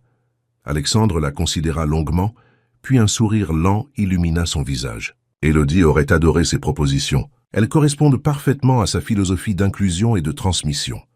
Le cœur de Clémence se réchauffa à cette approbation. « Je serais heureuse de développer ces pistes si vous le souhaitez. »« J'y comptais, confirma-t-il. Votre regard neuf est exactement ce dont la Fondation a besoin. » Il consulta sa montre. « Que diriez-vous de poursuivre cette discussion pendant le déjeuner? J'ai fait réserver une table au Clos Saint-Pierre, un petit restaurant que j'apprécie pour sa tranquillité. » Avec plaisir. 1 heure plus tard, ils étaient attablés dans un charmant établissement niché au milieu des vignes, sur une terrasse ombragée, offrant une vue imprenable sur les coteaux de Saint-Émilion. L'endroit était visiblement haut de gamme. mais conservait une atmosphère intime et discrète. Je n'étais pas venu ici depuis... Alexandre s'interrompit, mais Clémence comprit. Nous pouvons aller ailleurs si vous préférez, proposa-t-elle avec douceur. Non, répondit-il fermement. Il est temps de créer de nouveaux souvenirs sans effacer les anciens. Cette déclaration, apparemment anodine, résonna profondément en Clémence. C'était peut-être la première fois qu'Alexandre envisageait ouvertement d'avancer, de construire quelque chose de nouveau. Le repas fut délicieux, une cuisine raffinée mettant en valeur les produits locaux, accompagnée bien sûr d'un vin des domaines Valcourt qu'Alexandre sélectionna avec soin. La conversation coula naturellement, passant des projets pour la fondation à des sujets plus personnels. « Vous n'avez jamais pensé à travailler dans le secteur viticole ?» demanda Alexandre alors qu'il dégustait un dessert aux fruits rouges. « À vrai dire, non. Mes parents m'ont toujours orienté vers des carrières plus conventionnelles. Les langues, le secrétariat de direction, éventuellement l'enseignement. Et qu'auriez-vous choisi si vous aviez été totalement libre ?» Clémence réfléchit un instant. « J'aurais probablement étudié la littérature ou l'histoire de l'art. J'ai toujours été attiré par les récits, les vies extraordinaires, les créations qui traversent le temps. » Comme les grands vins, observa Alexandre avec un sourire. Chaque bouteille raconte une histoire, celle d'une année particulière, d'un terroir unique, des personnes qui l'ont façonné. Je n'avais jamais vu les choses sous cet angle, mais vous avez raison. Il y a une poésie dans la vinification. Ils étaient plongés dans cette conversation lorsqu'une voix familière et désagréable les interrompit. Quelle charmante surprise! Alexandre Valcourt qui déjeune en tête-à-tête. Voilà qui mérite d'être immortalisé. Henri Mercier se tenait devant leur table, accompagné d'un groupe d'hommes d'affaires à l'allure prospère. Son regard allait d'Alexandre à Clémence avec une curiosité malsaine. « Mercier », salua froidement Alexandre. « Je ne savais pas que tu fréquentais ce restaurant. Oh, c'est nouveau. Depuis que j'ai racheté les vignes adjacentes, j'aime venir surveiller mes investissements. » Son attention se porta sur Clémence. « Mademoiselle Beaumont, toujours aussi ravissante. Décidément, votre séjour chez les Valcourt se prolonge. Fascinant. » Clémence perçut immédiatement l'attention qui émanait d'Alexandre. « Monsieur Mercier, quel plaisir inattendu !» répondit-elle avec une politesse glaciale. « Nous étions en pleine discussion privée, » intervint Alexandre. « Si tu veux bien nous excuser, mais Mercier n'était pas du genre à saisir les perches tendues. Bien sûr, je ne voudrais pas interrompre votre rendez-vous. » Il se pencha vers Alexandre et ajouta à voix plus basse, mais suffisamment fort pour que Clémence entende. « Je comprends mieux ton refus de vendre maintenant. Certaines distractions peuvent brouiller le jugement d'affaires, même chez les meilleurs d'entre nous. » Le visage d'Alexandre se durcit dangereusement. Clémence, sentant l'orage imminent, décida d'intervenir. « Monsieur Mercier, nous discutions justement de la Fondation Valcourt pour l'éducation viticole. Connaissez-vous ce projet ? Il offre des opportunités extraordinaires aux jeunes talents sans ressources. » Elle sourit avec une douceur feinte. « Bien sûr, il faut une certaine vision philanthropique pour apprécier ce genre d'initiative. Ce n'est pas donné à tout le monde. » Mercier accusa le coup, comprenant parfaitement la pique subtile. Son sourire se crispa. « La philanthropie a sa place, certainement. Mais les affaires restent des affaires. N'est-ce pas, Alexandre ?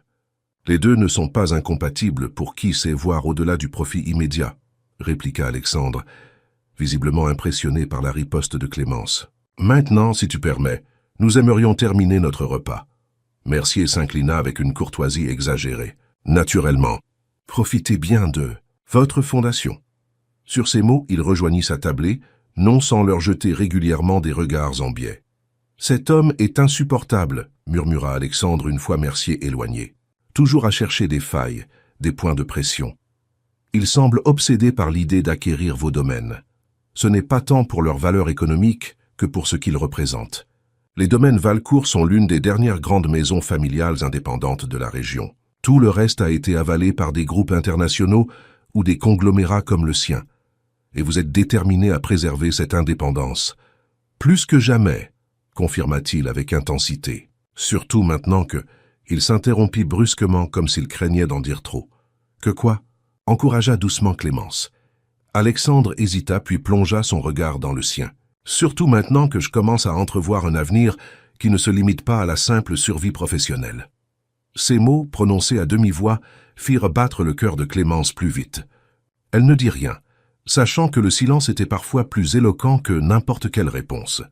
Ils terminèrent leur repas dans une atmosphère chargée d'émotions contenues, échangeant des regards qui en disaient plus long que les paroles. Au moment de partir, Mercier les salua de loin avec un sourire narquois qui n'augurait rien de bon.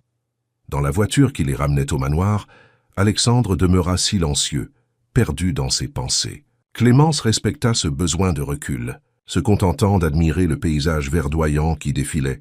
« Je vous dois des excuses », dit-il finalement, alors qu'ils approchèrent de la propriété. « Pour quelle raison ? Pour vous avoir exposé aux insinuations déplaisantes de Mercier. Il va probablement répandre des rumeurs sur notre relation. »« Les rumeurs ne m'effraient pas, » répondit-elle avec assurance. « Je sais qui je suis et pourquoi je suis ici. Le reste m'importe peu. » Alexandre lui jeta un regard admiratif. « Vous avez une force de caractère peu commune. »« Clémence, j'ai simplement appris à distinguer ce qui mérite mon attention de ce qui n'en vaut pas la peine. » Ils arrivèrent au manoir où Madame Fournier les accueillit avec une expression préoccupée. « Monsieur, un appel urgent vous attend dans votre bureau. C'est Monsieur Laurent à propos du domaine de Pomerol. » Alexandre fronça les sourcils. « Veuillez m'excuser, Clémence. Je dois prendre cet appel. Bien sûr, je vais en profiter pour continuer à travailler sur les propositions pour la Fondation. » Tandis qu'Alexandre s'éloignait à grands pas, Madame Fournier s'attarda auprès de Clémence. « Le déjeuner s'est bien passé ?» demanda-t-elle avec une curiosité mal dissimulée. « Très bien, jusqu'à l'apparition importune de Monsieur Mercier. » La gouvernante grimaça. « Cet homme est un serpent. Il a toujours convoité ce que possède Monsieur Alexandre depuis l'université. Vous le connaissez depuis longtemps. J'étais déjà au service de la famille Valcourt quand Alexandre et Henri étaient encore étudiants. Ils étaient amis autrefois, aussi étonnant que cela puisse paraître. Que s'est-il passé ?» Madame Fournier hésita puis baissa la voix. « Une histoire de cœur initialement. Ils aimaient la même jeune femme qui a choisi Alexandre. Henri ne l'a jamais accepté. Puis la rivalité s'est étendue aux affaires. Chaque succès d'Alexandre est devenu une blessure personnelle pour Henri. Cette jeune femme, c'était Élodie ?» devina Clémence. « Non, c'était bien avant. Élodie est arrivée dans la vie d'Alexandre des années plus tard, après que la première blessure ait cicatrisé. » La gouvernante soupira. « Mais l'animosité entre les deux hommes, elle n'a jamais guéri. Et depuis le malheur d'Alexandre, Mercier a redoublé ses efforts pour s'emparer des domaines Valcourt, comme s'il sentait une faiblesse à exploiter. » Cette conversation éclairait d'un jour nouveau l'attitude de Mercier au restaurant. Ce n'était pas seulement une rivalité d'affaires, mais quelque chose de plus profond, de plus personnel. « Je vous remercie pour ces informations, Madame Fournier. Elles m'aident à mieux comprendre la situation. »« Prenez garde, mademoiselle, » avertit la gouvernante avec une gravité inattendue. « Mercier n'est pas homme à accepter la défaite. S'il perçoit que vous représentez un obstacle à ses ambitions, il pourrait devenir dangereux. » Sur ces mots inquiétants, elle s'éloigna, laissant Clémence méditative. La situation était plus complexe qu'elle ne l'avait imaginé. Ce qui avait commencé comme une simple histoire de promesses d'enfants se transformait en quelque chose de plus vaste, impliquant des enjeux économiques et des rivalités anciennes. Mais loin de l'effrayer, ces complications renforçaient sa détermination.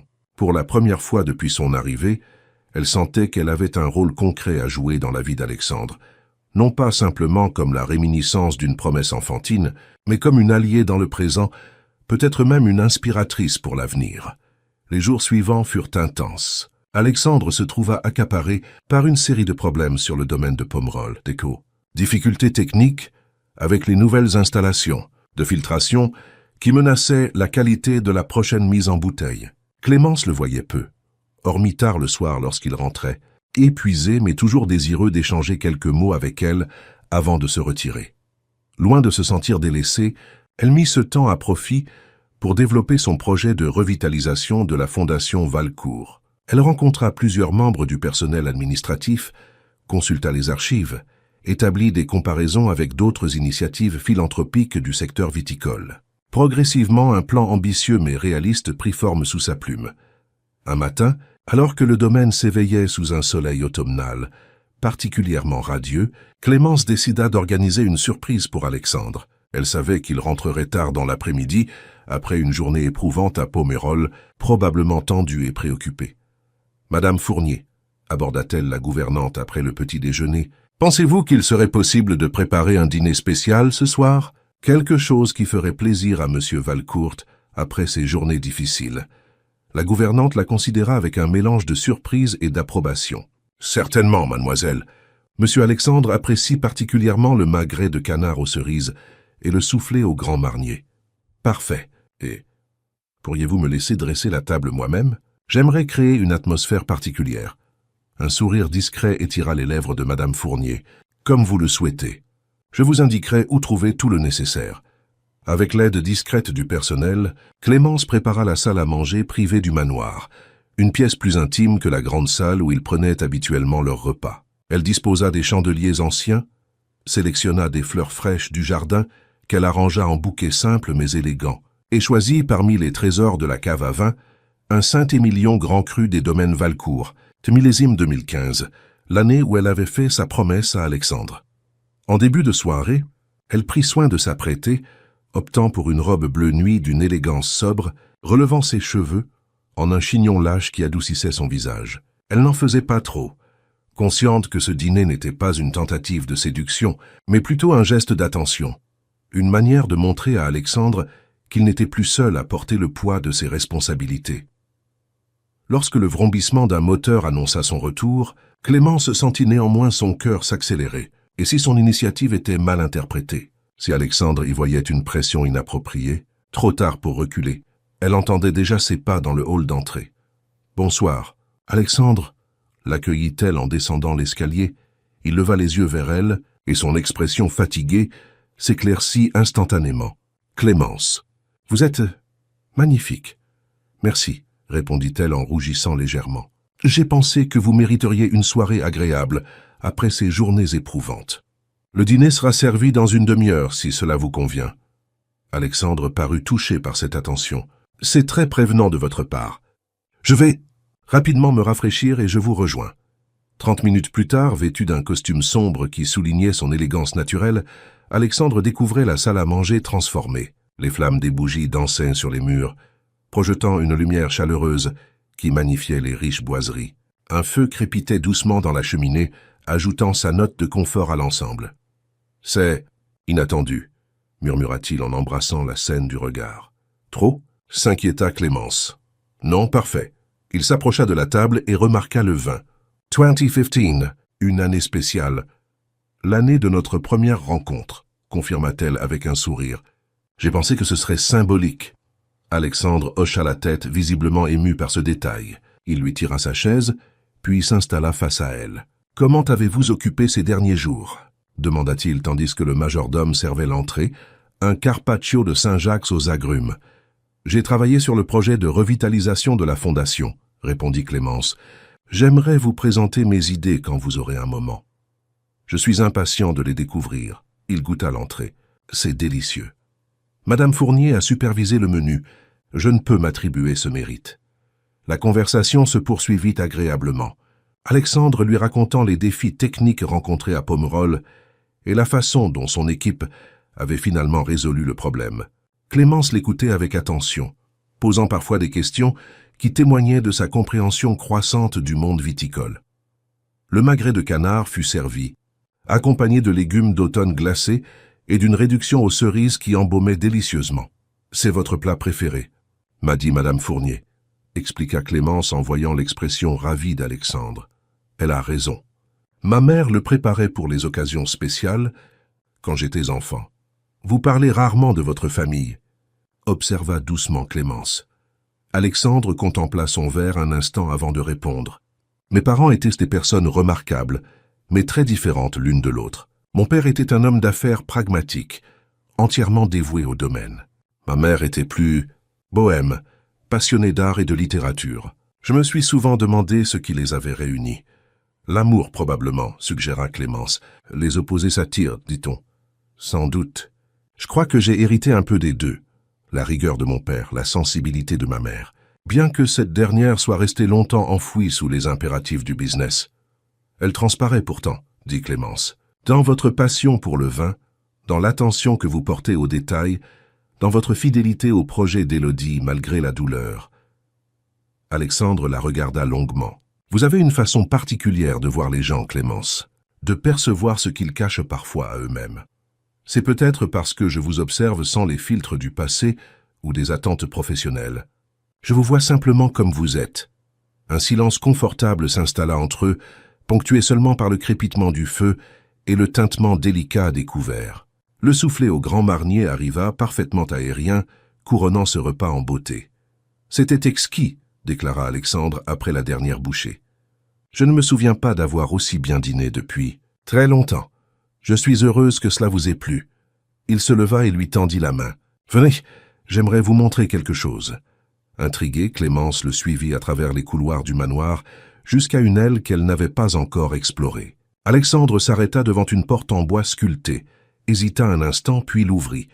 C'était une pièce de taille moyenne, aux murs couverts de bibliothèques et de tableaux. Au centre trônait un magnifique piano à queue en ébène. Des partitions étaient encore posées sur le pupitre, comme si quelqu'un venait de les abandonner là. « La salle de musique d'Élodie », expliqua Alexandre d'une voix légèrement altérée. « Je n'y suis pas entré depuis... » Il n'acheva pas sa phrase, mais Clémence comprit. Elle s'approcha du piano avec respect, effleurant les touches ivoires sans les enfoncer. Elle jouait merveilleusement, poursuivit Alexandre. Chopin principalement. Elle disait que sa musique exprimait toute la gamme des émotions humaines. « Vous avez gardé la pièce intacte ?» observa Clémence. « Je n'ai pas eu le courage de la transformer ni de m'en débarrasser. Alors elle est restée fermée, comme une capsule temporelle. » Clémence se tourna vers lui. « Pourquoi me la montrez-vous aujourd'hui ?» Alexandre s'approcha lentement du piano. « Parce que depuis votre arrivée, j'ai commencé à ressentir que certaines portes devaient peut-être se rouvrir, que certains souvenirs pouvaient être honorés sans rester prisonniers de vitrines hermétiques. » Il caressa le bois poli du piano. Élodie aurait détesté savoir que sa musique s'est tue avec elle. Elle jouait pour partager, pour communiquer, ce que les mots ne pouvaient exprimer. « Jouez-vous aussi ?» demanda Clémence. « Très mal, » admit-il avec un sourire triste. « J'ai appris les bases pour lui faire plaisir, mais je n'ai jamais eu son talent. Et moi je n'ai jamais dépassé le stade du au clair de la lune maladroit, » confia Clémence. « Malgré les efforts désespérés de mon professeur de piano. » Cette confession légère allégea l'atmosphère. Alexandre sourit plus franchement. Élodie disait toujours que la musique n'était pas une question de technique parfaite, mais de cœur. Elle jouait parfois pour les enfants des ouvriers du domaine, des morceaux simples, joyeux. Il l'adorait. Elle semble avoir été une personne exceptionnelle, dit Clémence avec sincérité. Elle l'était.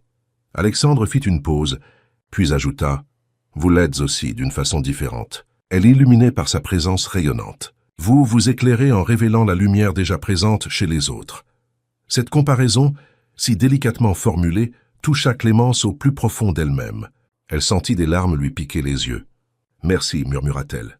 C'est peut-être le plus beau compliment qu'on m'ait jamais fait. Ce n'est que la vérité. » Ils restèrent encore quelques minutes dans la salle de musique, Alexandre lui montrant les partitions préférées d'Élodie, lui racontant des anecdotes sur les petits concerts improvisés qu'elle organisait pour leurs amis. Il parlait d'elle avec tendresse, sans la douleur aiguë qui avait caractérisé ses rares évocations précédentes. En quittant la pièce, il ne referma pas complètement la porte, la laissant entr'ouverte, un symbole discret mais puissant. De retour dans le grand salon, ils s'installèrent près de la cheminée, sirotant un cognac pour lui, une liqueur de poire pour elle. La soirée était douce, intime sans être romantique, chargée d'une complicité qui se construisait patiemment, jour après jour. « J'ai réfléchi à votre situation », dit soudain Alexandre, rompant un silence confortable. « Vous êtes ici depuis presque 2 semaines maintenant. Vos parents doivent s'inquiéter malgré votre appel. » Clémence sentit son cœur se serrer. Allait-il lui demander de partir ? « J'ai pensé, poursuivit-il, que nous pourrions leur écrire ensemble, leur expliquer votre présence ici de façon officielle. » « Officielle » répéta-t-elle incertaine du sens de ce mot. « Je pourrais vous proposer un poste au sein de la Fondation, un véritable emploi rémunéré qui justifierait votre séjour prolongé. Vous avez déjà montré des compétences et une vision qui serait précieuse pour son développement. » Le soulagement envahit Clémence, mêlé d'une pointe de déception qu'elle s'empressa de refouler. Un emploi n'était pas exactement ce qu'elle était venue chercher. Mais c'était une façon légitime de rester près d'Alexandre, de continuer à construire cette relation qui évoluait lentement, mais sûrement. « C'est une proposition généreuse, dit-elle avec un sourire sincère. J'accepte avec joie. Parfait. Nous réglerons les détails administratifs demain. Vous pourrez vous installer de façon plus permanente. Les chambres d'amis ne sont pas très personnelles. C'est vrai que je vis un peu, comme en transit depuis mon arrivée. Ce n'est plus le cas maintenant, affirma Alexandre, avec une chaleur qui la fit frissonner. Vous avez votre place ici, Clémence. Une place que vous avez créée par votre présence, votre intelligence, votre sensibilité. Ces mots étaient tout ce dont elle avait besoin d'entendre. La soirée se termina sur cette note positive, chacun regagnant sa chambre avec des pensées pleines d'espoir. Pourtant, au milieu de la nuit, un étrange pressentiment réveilla Clémence. Elle se leva, enfila une robe de chambre et s'approcha de la fenêtre. La propriété baignait dans la lumière argentée de la lune, paisible en apparence. Mais quelque chose clochait, une impression diffuse d'une menace tapie dans l'ombre. Elle secoua la tête, attribuant cette angoisse à l'excitation de la soirée et aux émotions intenses qu'elle avait ressenties. Pourtant, en retournant se coucher, elle ne put se défaire entièrement de cette appréhension. Son intuition ne la trompait pas. À quelques kilomètres de là, dans son bureau luxueux, Henri Mercier terminait un appel téléphonique avec un sourire mauvais. « Oui, je veux tout savoir sur cette Clémence Beaumont. Son passé, sa famille, ses éventuelles failles. Alexandre semble tenir à elle, et je dois découvrir pourquoi. » Il fit une pause écoutant son interlocuteur. « Le prix n'est pas un problème. Soyez discret mais efficace. Je veux ces informations avant la fin de la semaine. » Il raccrocha, contemplant par la fenêtre les lumières lointaines du manoir Valcourt. « Tu as peut-être gagné là. »« Première manche, mon cher Alexandre, » murmura-t-il. Mais la partie est loin d'être terminée.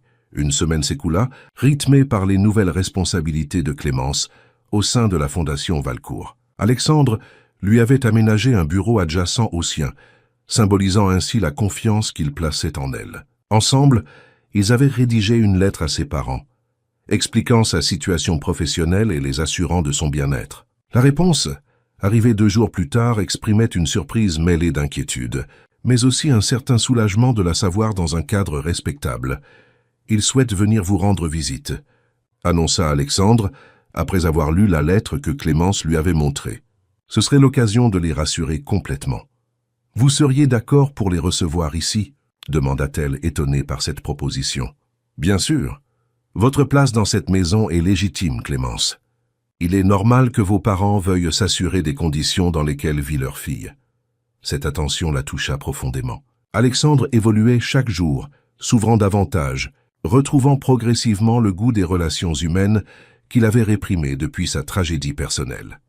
Ce matin-là, il devait présenter le projet de revitalisation de la Fondation au conseil d'administration des domaines Valcourt. Clémence avait préparé une présentation détaillée, incluant de nouveaux programmes de bourse, des partenariats avec des écoles d'œnologie et une stratégie de communication renouvelée.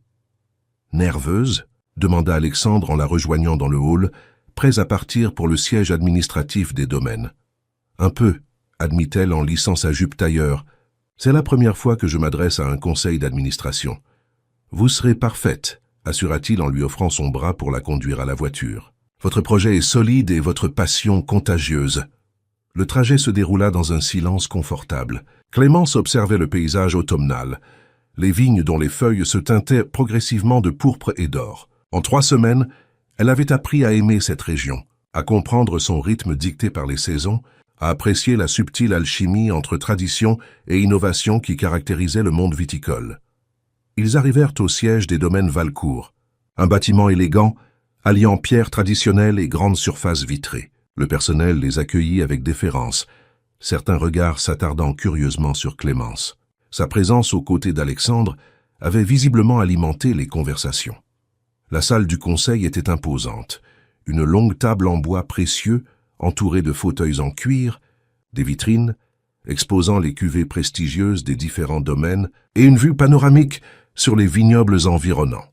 Une dizaine de personnes attendaient déjà, des directeurs de différentes branches de l'entreprise, des conseillers financiers, un avocat, messieurs, mesdames, commença Alexandre après les présentations. Je vous ai réunis aujourd'hui pour vous présenter un projet qui me tient particulièrement à cœur. Comme vous le savez, la Fondation Valcourt, créée il y a 5 ans, a poursuivi son œuvre de façon, mettons, routinière ces derniers temps. Mademoiselle Beaumont, que j'ai récemment nommée directrice adjointe de la Fondation, a élaboré un plan de revitalisation que je souhaite vous soumettre. Il se tourna vers Clémence, l'invitant d'un geste à prendre la parole. Elle se leva, distribuant des dossiers préparés à l'avance, et commença sa présentation avec une assurance qui surprit Alexandre lui-même. Pendant près d'une heure, elle exposa sa vision, s'appuyant sur des chiffres précis, des études de cas inspirantes et des projections financières réalistes. Elle répondit aux questions pointues, avec clarté et conviction, démontrant sa maîtrise rapide mais approfondie du sujet. « Ce qui me frappe dans votre proposition, » intervint la directrice financière, une femme d'une 50aine d'années au regard acéré, c'est qu'elle allie harmonieusement la dimension philanthropique et les retombées positives pour l'image des domaines Valcourt. Ce n'est pas simplement de la charité, c'est une vision stratégique à long terme. Exactement, confirma Clémence. La Fondation peut être bien plus qu'une obligation morale. Elle peut devenir un pilier de l'identité Valcourt, incarnant des valeurs de transmission, d'excellence et d'innovation responsable. À la fin de la réunion, le projet fut approuvé à l'unanimité, avec un budget augmenté de 30%, pour permettre le lancement des nouvelles initiatives. En quittant la salle, plusieurs membres du conseil vinrent féliciter personnellement Clémence, visiblement impressionnés par sa prestation. « Vous les avez conquis », murmura Alexandre, alors qu'il regagnait sa voiture. Je n'avais jamais vu Madame Lefort, notre directrice financière, aussi enthousiaste pour un projet qui implique des dépenses supplémentaires. Clémence sourit, encore euphorique du succès de sa présentation. Je crois qu'elle a compris que certains investissements rapportent bien plus que de l'argent.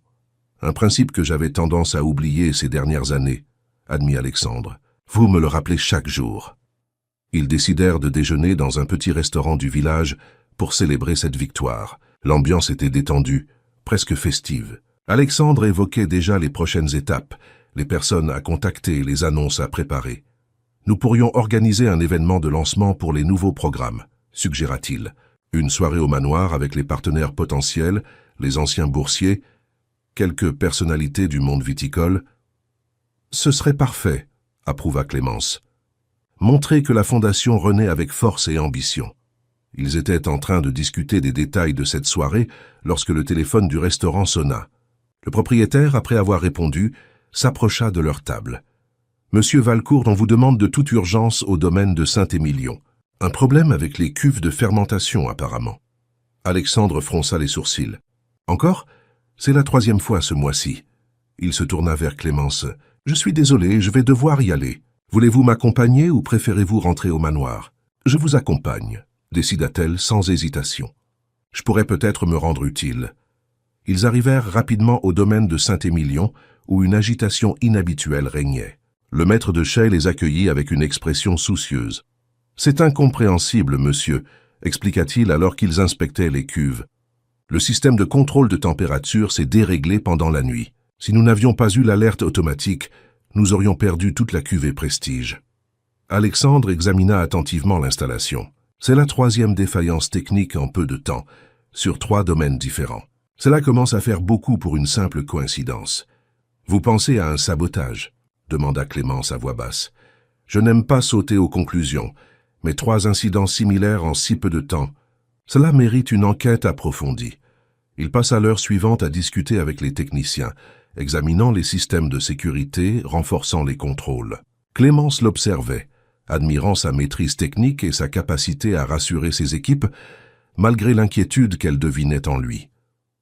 Sur le chemin du retour, Alexandre semblait préoccupé. « Je vais demander un audit complet de nos systèmes sur tous les domaines, » décida-t-il. « Si quelqu'un essaie de nous nuire, je veux savoir qui et pourquoi. » Vous pensez à Mercier, osa Clémence. C'est le suspect évident.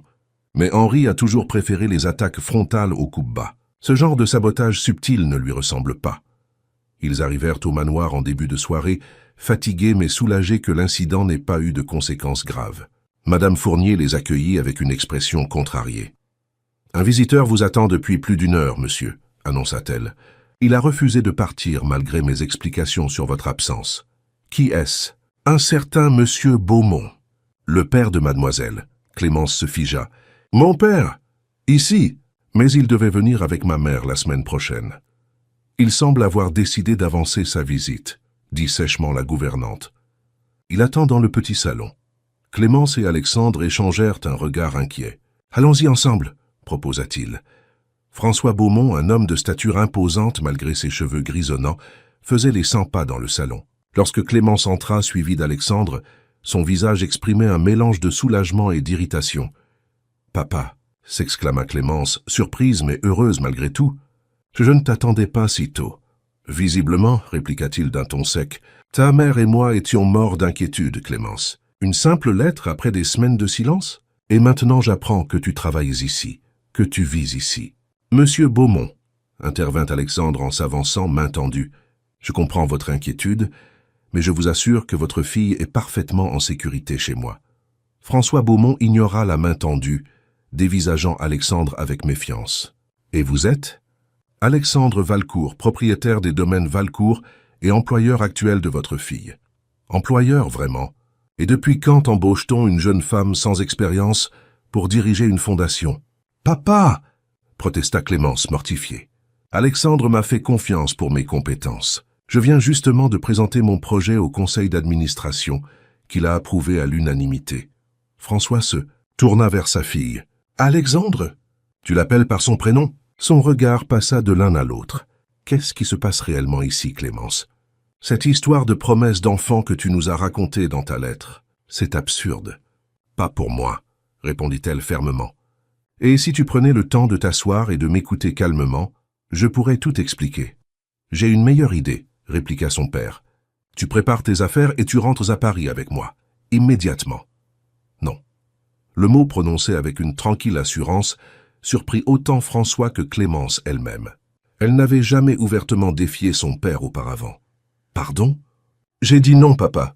J'ai 21 ans, je suis majeur, j'ai un emploi respectable et un logement convenable. Je n'ai aucune raison de rentrer à Paris. Sauf si tu tiens encore un peu à tes parents, » s'emporta François. « Ta mère est malade d'inquiétude. Elle imagine les pires scénarios depuis ton départ. » Clémence se radoucit. « Je suis désolé de vous avoir inquiété. Vraiment. Mais ma décision est prise. Je reste ici. » Alexandre, qui avait assisté à l'échange en silence, intervint avec diplomatie. « Monsieur Beaumont, il se fait tard. Pourquoi ne resteriez-vous pas dîner avec nous et même passer la nuit au manoir? Cela vous permettrait de voir dans quelles conditions vit Clémence, de comprendre son travail et peut-être d'apaiser vos craintes. » François hésita, visiblement déchiré entre son désir de ramener sa fille et la curiosité de découvrir ce qui la retenait si fermement dans ce lieu. « Très bien, » concéda-t-il finalement. « Un dîner et une nuit. Mais ne crois pas que cette discussion est terminée, Clémence. »« Je n'en doute pas. »« Papa, » répondit-elle avec un léger sourire. Madame Fournier fut chargée de préparer une chambre pour l'invité imprévu, tandis que Clémence montrait à son père ses quartiers. Un appartement composé d'une chambre, d'un petit salon et d'une salle de bain qu'Alexandre avait fait aménager spécialement pour elle dans l'aile, et du manoir. « C'est confortable, » admit François à contre-cœur en inspectant les lieux. « Plus que confortable, » corrigea Clémence. « C'est élégant, pratique, et j'y suis parfaitement indépendante. »« Indépendante ? Dans la maison d'un homme qui pourrait être ton père. Alexandre n'a que 32 ans, papa, et notre relation est parfaitement respectueuse et professionnelle. » François la scruta avec intensité. « Pour l'instant, peut-être. Mais je ne suis pas né de la dernière pluie, Clémence. Je vois bien que tu éprouves des sentiments pour lui. Et si c'était le cas, répliqua-t-elle, décidant d'affronter directement la question. Serait-ce si terrible? Il est veuf, bien plus âgé que toi, et manifestement encore marqué par son passé. Sans parler de sa fortune, qui pourrait faire croire à tous que tu n'es qu'une... Ne termine pas cette phrase, l'interrompit Clémence, les yeux brillants de colère. Je ne te permettrai pas de salir ce que je ressens par des insinuations mesquines. Surpris par la véhémence de sa fille habituellement si posée, François se radoucit. Je m'inquiète pour toi, c'est tout. Tu as toujours été une rêveuse, Clémence.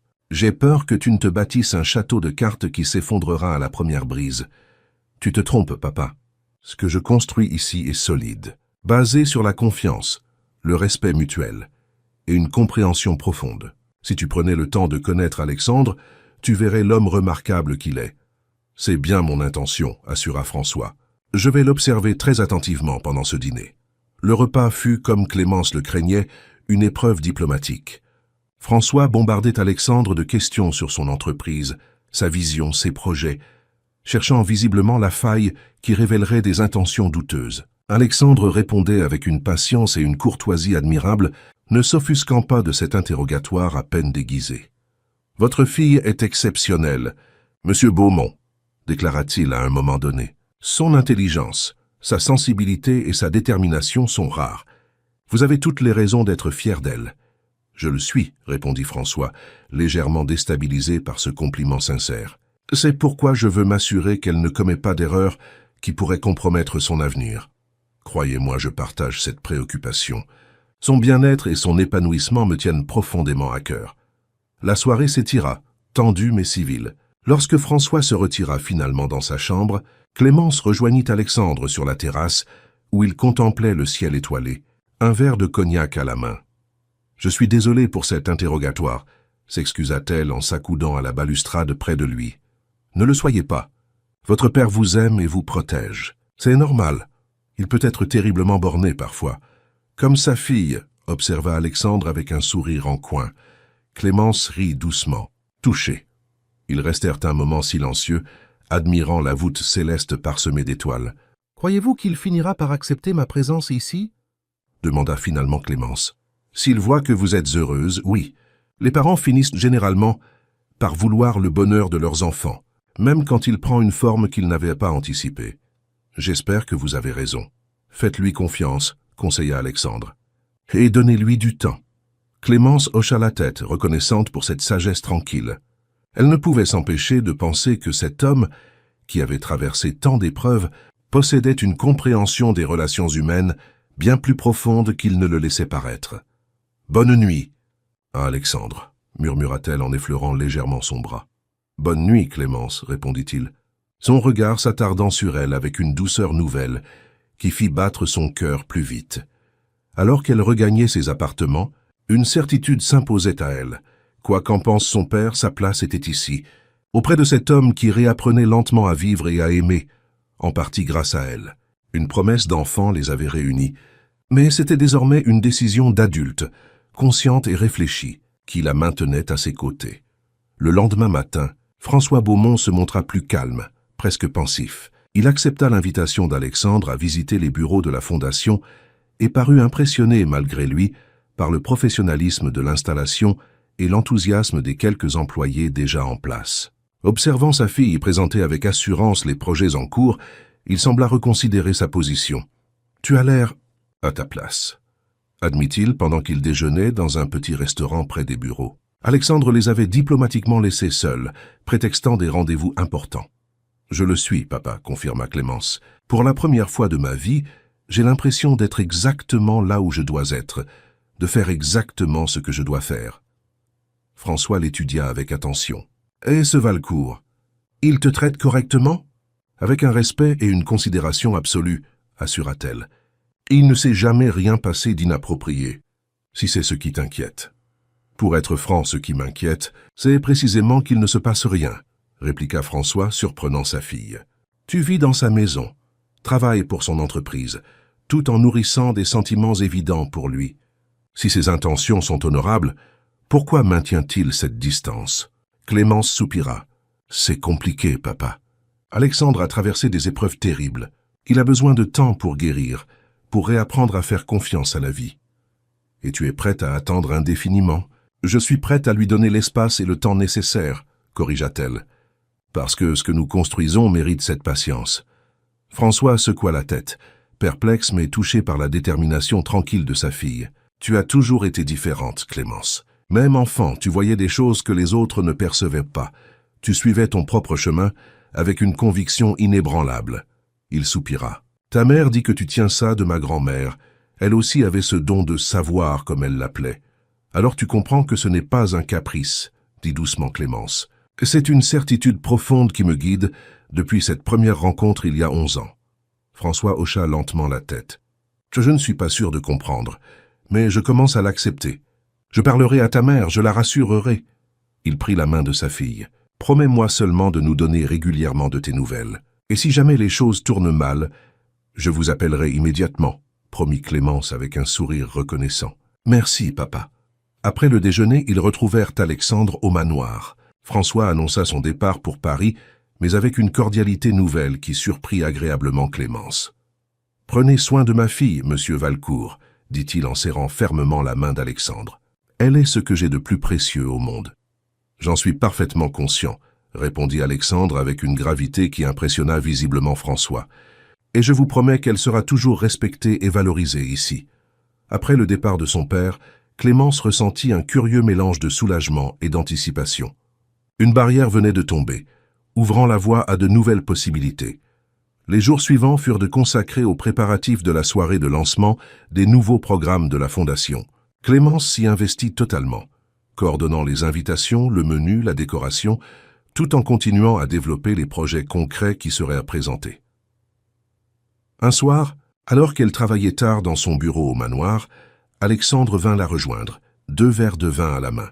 « Vous méritez une pause, » dit-il en lui tendant un verre. « Vous travaillez sans relâche depuis des jours. Je veux que cette soirée soit parfaite, » expliqua-t-elle en acceptant le vin avec gratitude. « C'est notre première présentation publique en tant qu'équipe. » Alexandre s'assit face à elle, son expression inhabituellement grave. « Clémence, il y a quelque chose dont je dois vous parler. » Son ton sérieux l'alarma. « Un problème avec la Fondation ?»« Non, rien de tel. C'est à propos de... » Il hésita, cherchant ses mots. « Les incidents techniques sur nos domaines. » L'enquête a révélé qu'il s'agissait effectivement de sabotage délibéré. « Mercier ?» demanda-t-elle immédiatement. « Pas directement. Mais l'un des techniciens a avoué avoir été payé par un intermédiaire qui travaille régulièrement pour lui. » Clémence fronça les sourcils. « C'est très grave. Vous allez porter plainte ?» J'y réfléchis encore. Mais ce n'est pas tout. Alexandre semblait de plus en plus mal à l'aise. Mercier a également engagé un détective privé pour enquêter sur vous. Sur moi ? S'étonna Clémence. Mais pourquoi ? Pour trouver quelque chose qu'il pourrait utiliser contre vous. Et par extension, contre moi. Il semble persuadé que vous êtes devenu mon point faible. Cette révélation laissa Clémence stupéfaite. C'est... Je ne sais pas quoi dire. Cet homme est vraiment prêt à tout. J'ai appris cette information par l'un de mes contacts dans la police, poursuivit Alexandre. Apparemment, le détective a fouillé votre passé, interrogé vos anciens professeurs, vos connaissances parisiennes.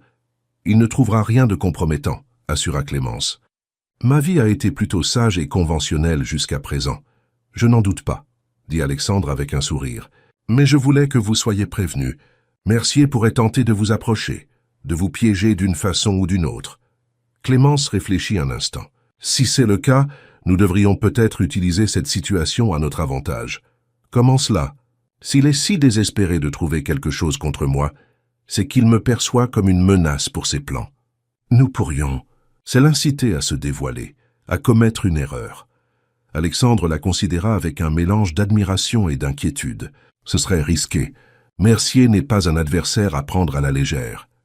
Je ne le sous-estime pas, assura Clémence, mais je refuse de vivre dans la crainte de ses manœuvres. Notre soirée de lancement approche. Il y sera certainement. Ce serait l'occasion parfaite. Je n'aime pas l'idée de vous utiliser comme appât, protesta Alexandre. Ce ne serait pas le cas. Nous serions partenaires, égaux dans cette stratégie.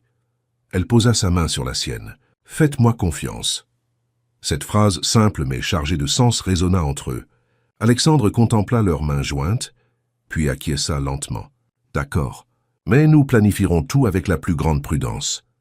Les jours précédant la grande soirée passèrent en un éclair. Le manoir fut transformé pour accueillir la centaine d'invités attendus, représentants du monde viticole, partenaires potentiels, journalistes, anciens bénéficiaires des bourses de la Fondation. Clémence supervisa chaque détail avec une énergie inépuisable, soutenue par l'équipe dévouée qu'Alexandre avait mise à sa disposition. Le grand soir arriva enfin. Le manoir Valcourt brillait de 1000 feux. Les allées du parc jalonnées de lanternes, le hall d'entrée décoré de compositions florales élégantes, les salons ouverts pour permettre aux invités de circuler librement. Un orchestre de chambre jouait discrètement dans un coin de la grande salle de réception. Clémence, vêtue d'une longue robe de soie émeraude, qui mettait en valeur sa silhouette gracile et ses yeux noisettes, donnait les dernières instructions au personnel lorsqu'Alexandre la rejoignit. Il portait un smoking noir qui accentuait sa stature imposante, et son regard s'illumina en la voyant. « Vous êtes éblouissante », murmura-t-il.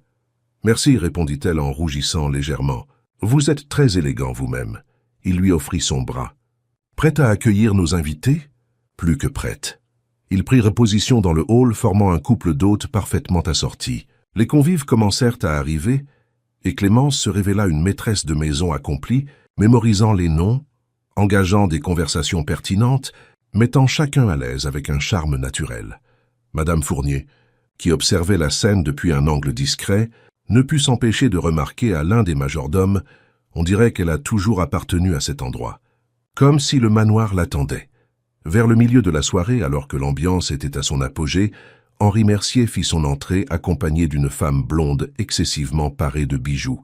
Son regard balaya la salle, s'arrêtant avec une satisfaction maligne sur Alexandre et Clémence, qui discutaient avec un groupe d'œnologues. « Ah, voilà notre hôte et sa protégée », dit-il assez fort pour être entendu des personnes proches. « Quel charmant tableau il forme !» Alexandre remarqua sa présence et, après avoir échangé un regard entendu avec Clémence, se dirigea vers lui. « Henri, je suis surpris que tu aies accepté notre invitation. Je ne manquerai pour rien au monde l'occasion d'observer ta dernière. Initiative philanthropique, répondit Mercier avec un sourire mielleux, d'autant plus qu'elle semble si étroitement liée à ta vie personnelle. Son regard s'attarda sur Clémence, qui les avait rejoints. Mademoiselle Beaumont, vous êtes ravissante ce soir.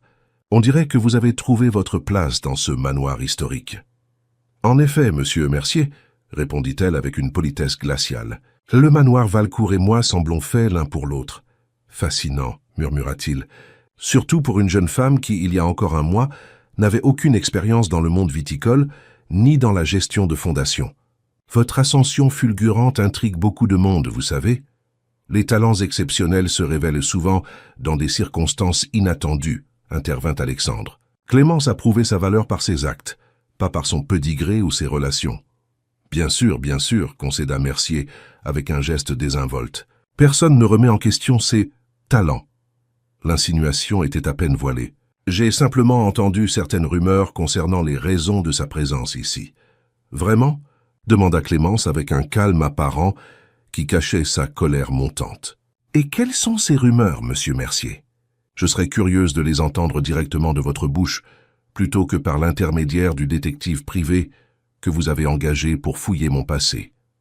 Cette attaque frontale prit Mercier au dépourvu. Il cligna des yeux, déstabilisé par cette accusation directe devant témoins. « Je ne vois pas de quoi vous parlez, balbutia-t-il. « Non » poursuivit Clémence, prenant l'avantage. « Étrange, car nous avons des preuves très concrètes de vos investigations, tout comme nous avons des preuves concernant certains sabotages sur les domaines Valcourt. » Le visage de Mercier se décomposa.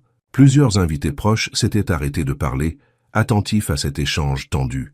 « Ce sont des accusations graves et sans fondement, » se défendit-il, retrouvant une partie de son aplomb. « Je pourrais vous poursuivre pour diffamation. »« Vous pourriez essayer, » répliqua Clémence. « Mais je doute que vous souhaitiez voir certains documents bancaires et témoignages présentés devant un tribunal. » Alexandre observait cet échange avec un mélange d'admiration et de surprise. Clémence avait pris les choses en main d'une façon qu'il n'avait pas anticipée, mais qui se révélait remarquablement efficace. « De quoi parle-t-elle, Henri ?» demanda sèchement la femme blonde à son bras, visiblement gênée par la tournure des événements. « De rien, ma chère. Mademoiselle Beaumont a une imagination fertile, voilà tout. » Clémence sourit avec une douceur trompeuse. « L'imagination n'a rien à voir avec les relevés bancaires qui montrent vos paiements à certains consultants, ni avec la confession signée d'un technicien qui a avoué avoir saboté les systèmes de régulation thermique sur ordre de votre assistant personnel. » Mercier pâlit visiblement. Plusieurs invités s'étaient maintenant ouvertement tournés vers leur groupe, intrigués par la tension palpable. « Tu es allé trop loin cette fois, Henri, » dit calmement Alexandre. « Les sabotages auraient pu causer des dégâts irréparables, voire mettre en danger la vie de mes employés. »« Tu ne peux rien prouver, » siffla Mercier. Mais son assurance s'effritait visiblement. « Détrompez-vous, » intervint une nouvelle voix. Laurent, le directeur financier d'Alexandre, s'était approché, un dossier à la main. « Nous avons constitué un dossier complet qui sera remis à la police demain matin, sauf si... »« Sauf si quoi ?» demanda Mercier, soudain fébrile. « Sauf si vous renoncez définitivement à toute tentative d'acquisition hostile des domaines Valcourt et cessez immédiatement vos manœuvres d'intimidation, » compléta Alexandre. Un accord écrit, juridiquement contraignant, stipulant que le groupe Mercier n'approchera plus jamais les domaines Valcourt avec une offre d'achat ou de fusion sous quelque forme que ce soit. Mercier semblait sur le point d'exploser de rage, mais la présence de tant de témoins, dont plusieurs journalistes, le contraignait à se maîtriser. « Tu me le paieras, Alexandre » murmura-t-il entre ses dents. « Je ne crois pas, » répondit calmement Clémence. « En fait, je pense que c'est la fin d'une très longue rivalité. Il est temps de tourner la page et de regarder vers l'avenir, n'est-ce pas ?» La compagne de Mercier, manifestement embarrassée, tira sur son bras. « Henri, partons. Cet événement est clairement une perte de temps. » Après quelques secondes de tension extrême, Mercier céda. « Ce n'est pas terminé. » lança-t-il avant de tourner les talons et de se diriger vers la sortie, suivi de sa compagne visiblement furieuse. Un murmure parcourut l'assemblée, alors que le couple quittait précipitamment la soirée. Alexandre se tourna vers Clémence, stupéfait par la façon dont elle avait géré la confrontation.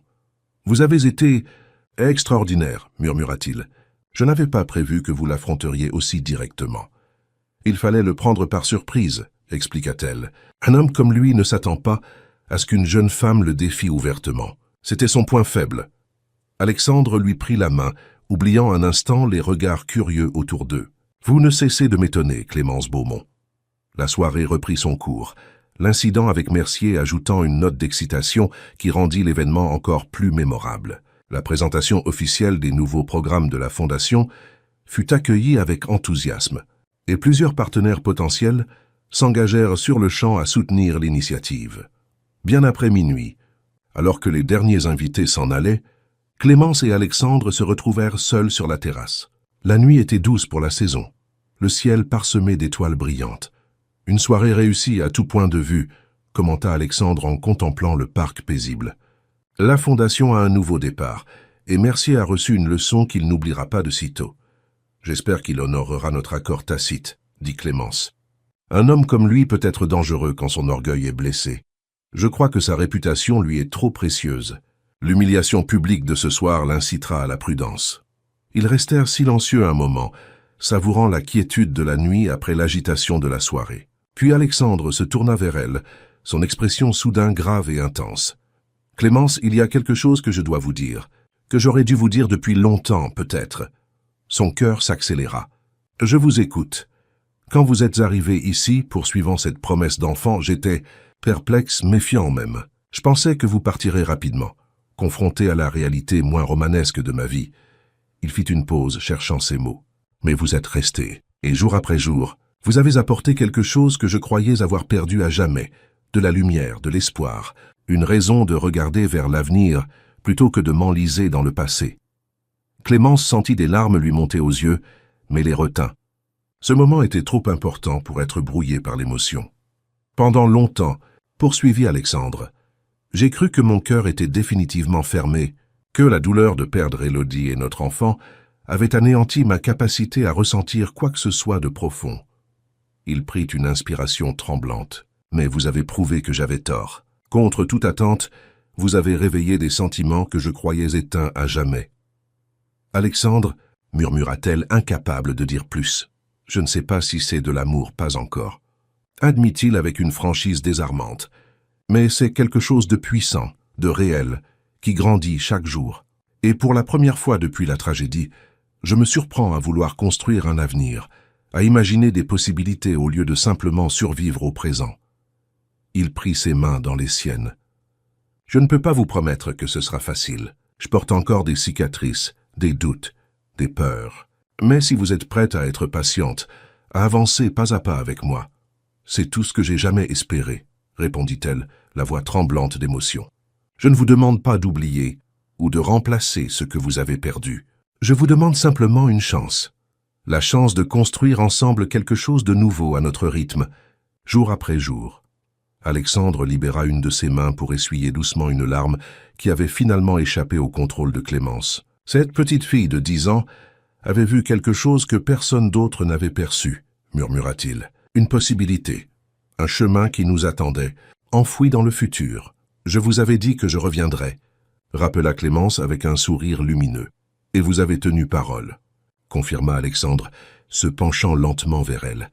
De toutes les promesses qu'on m'a faites dans ma vie, La vôtre est la seule qui ait vraiment changé mon destin. » Leurs lèvres se rencontrèrent dans un baiser doux et profond, scellant un pacte plus puissant que les mots. Au-dessus d'eux, les étoiles semblaient briller avec une intensité particulière, comme pour bénir cette union improbable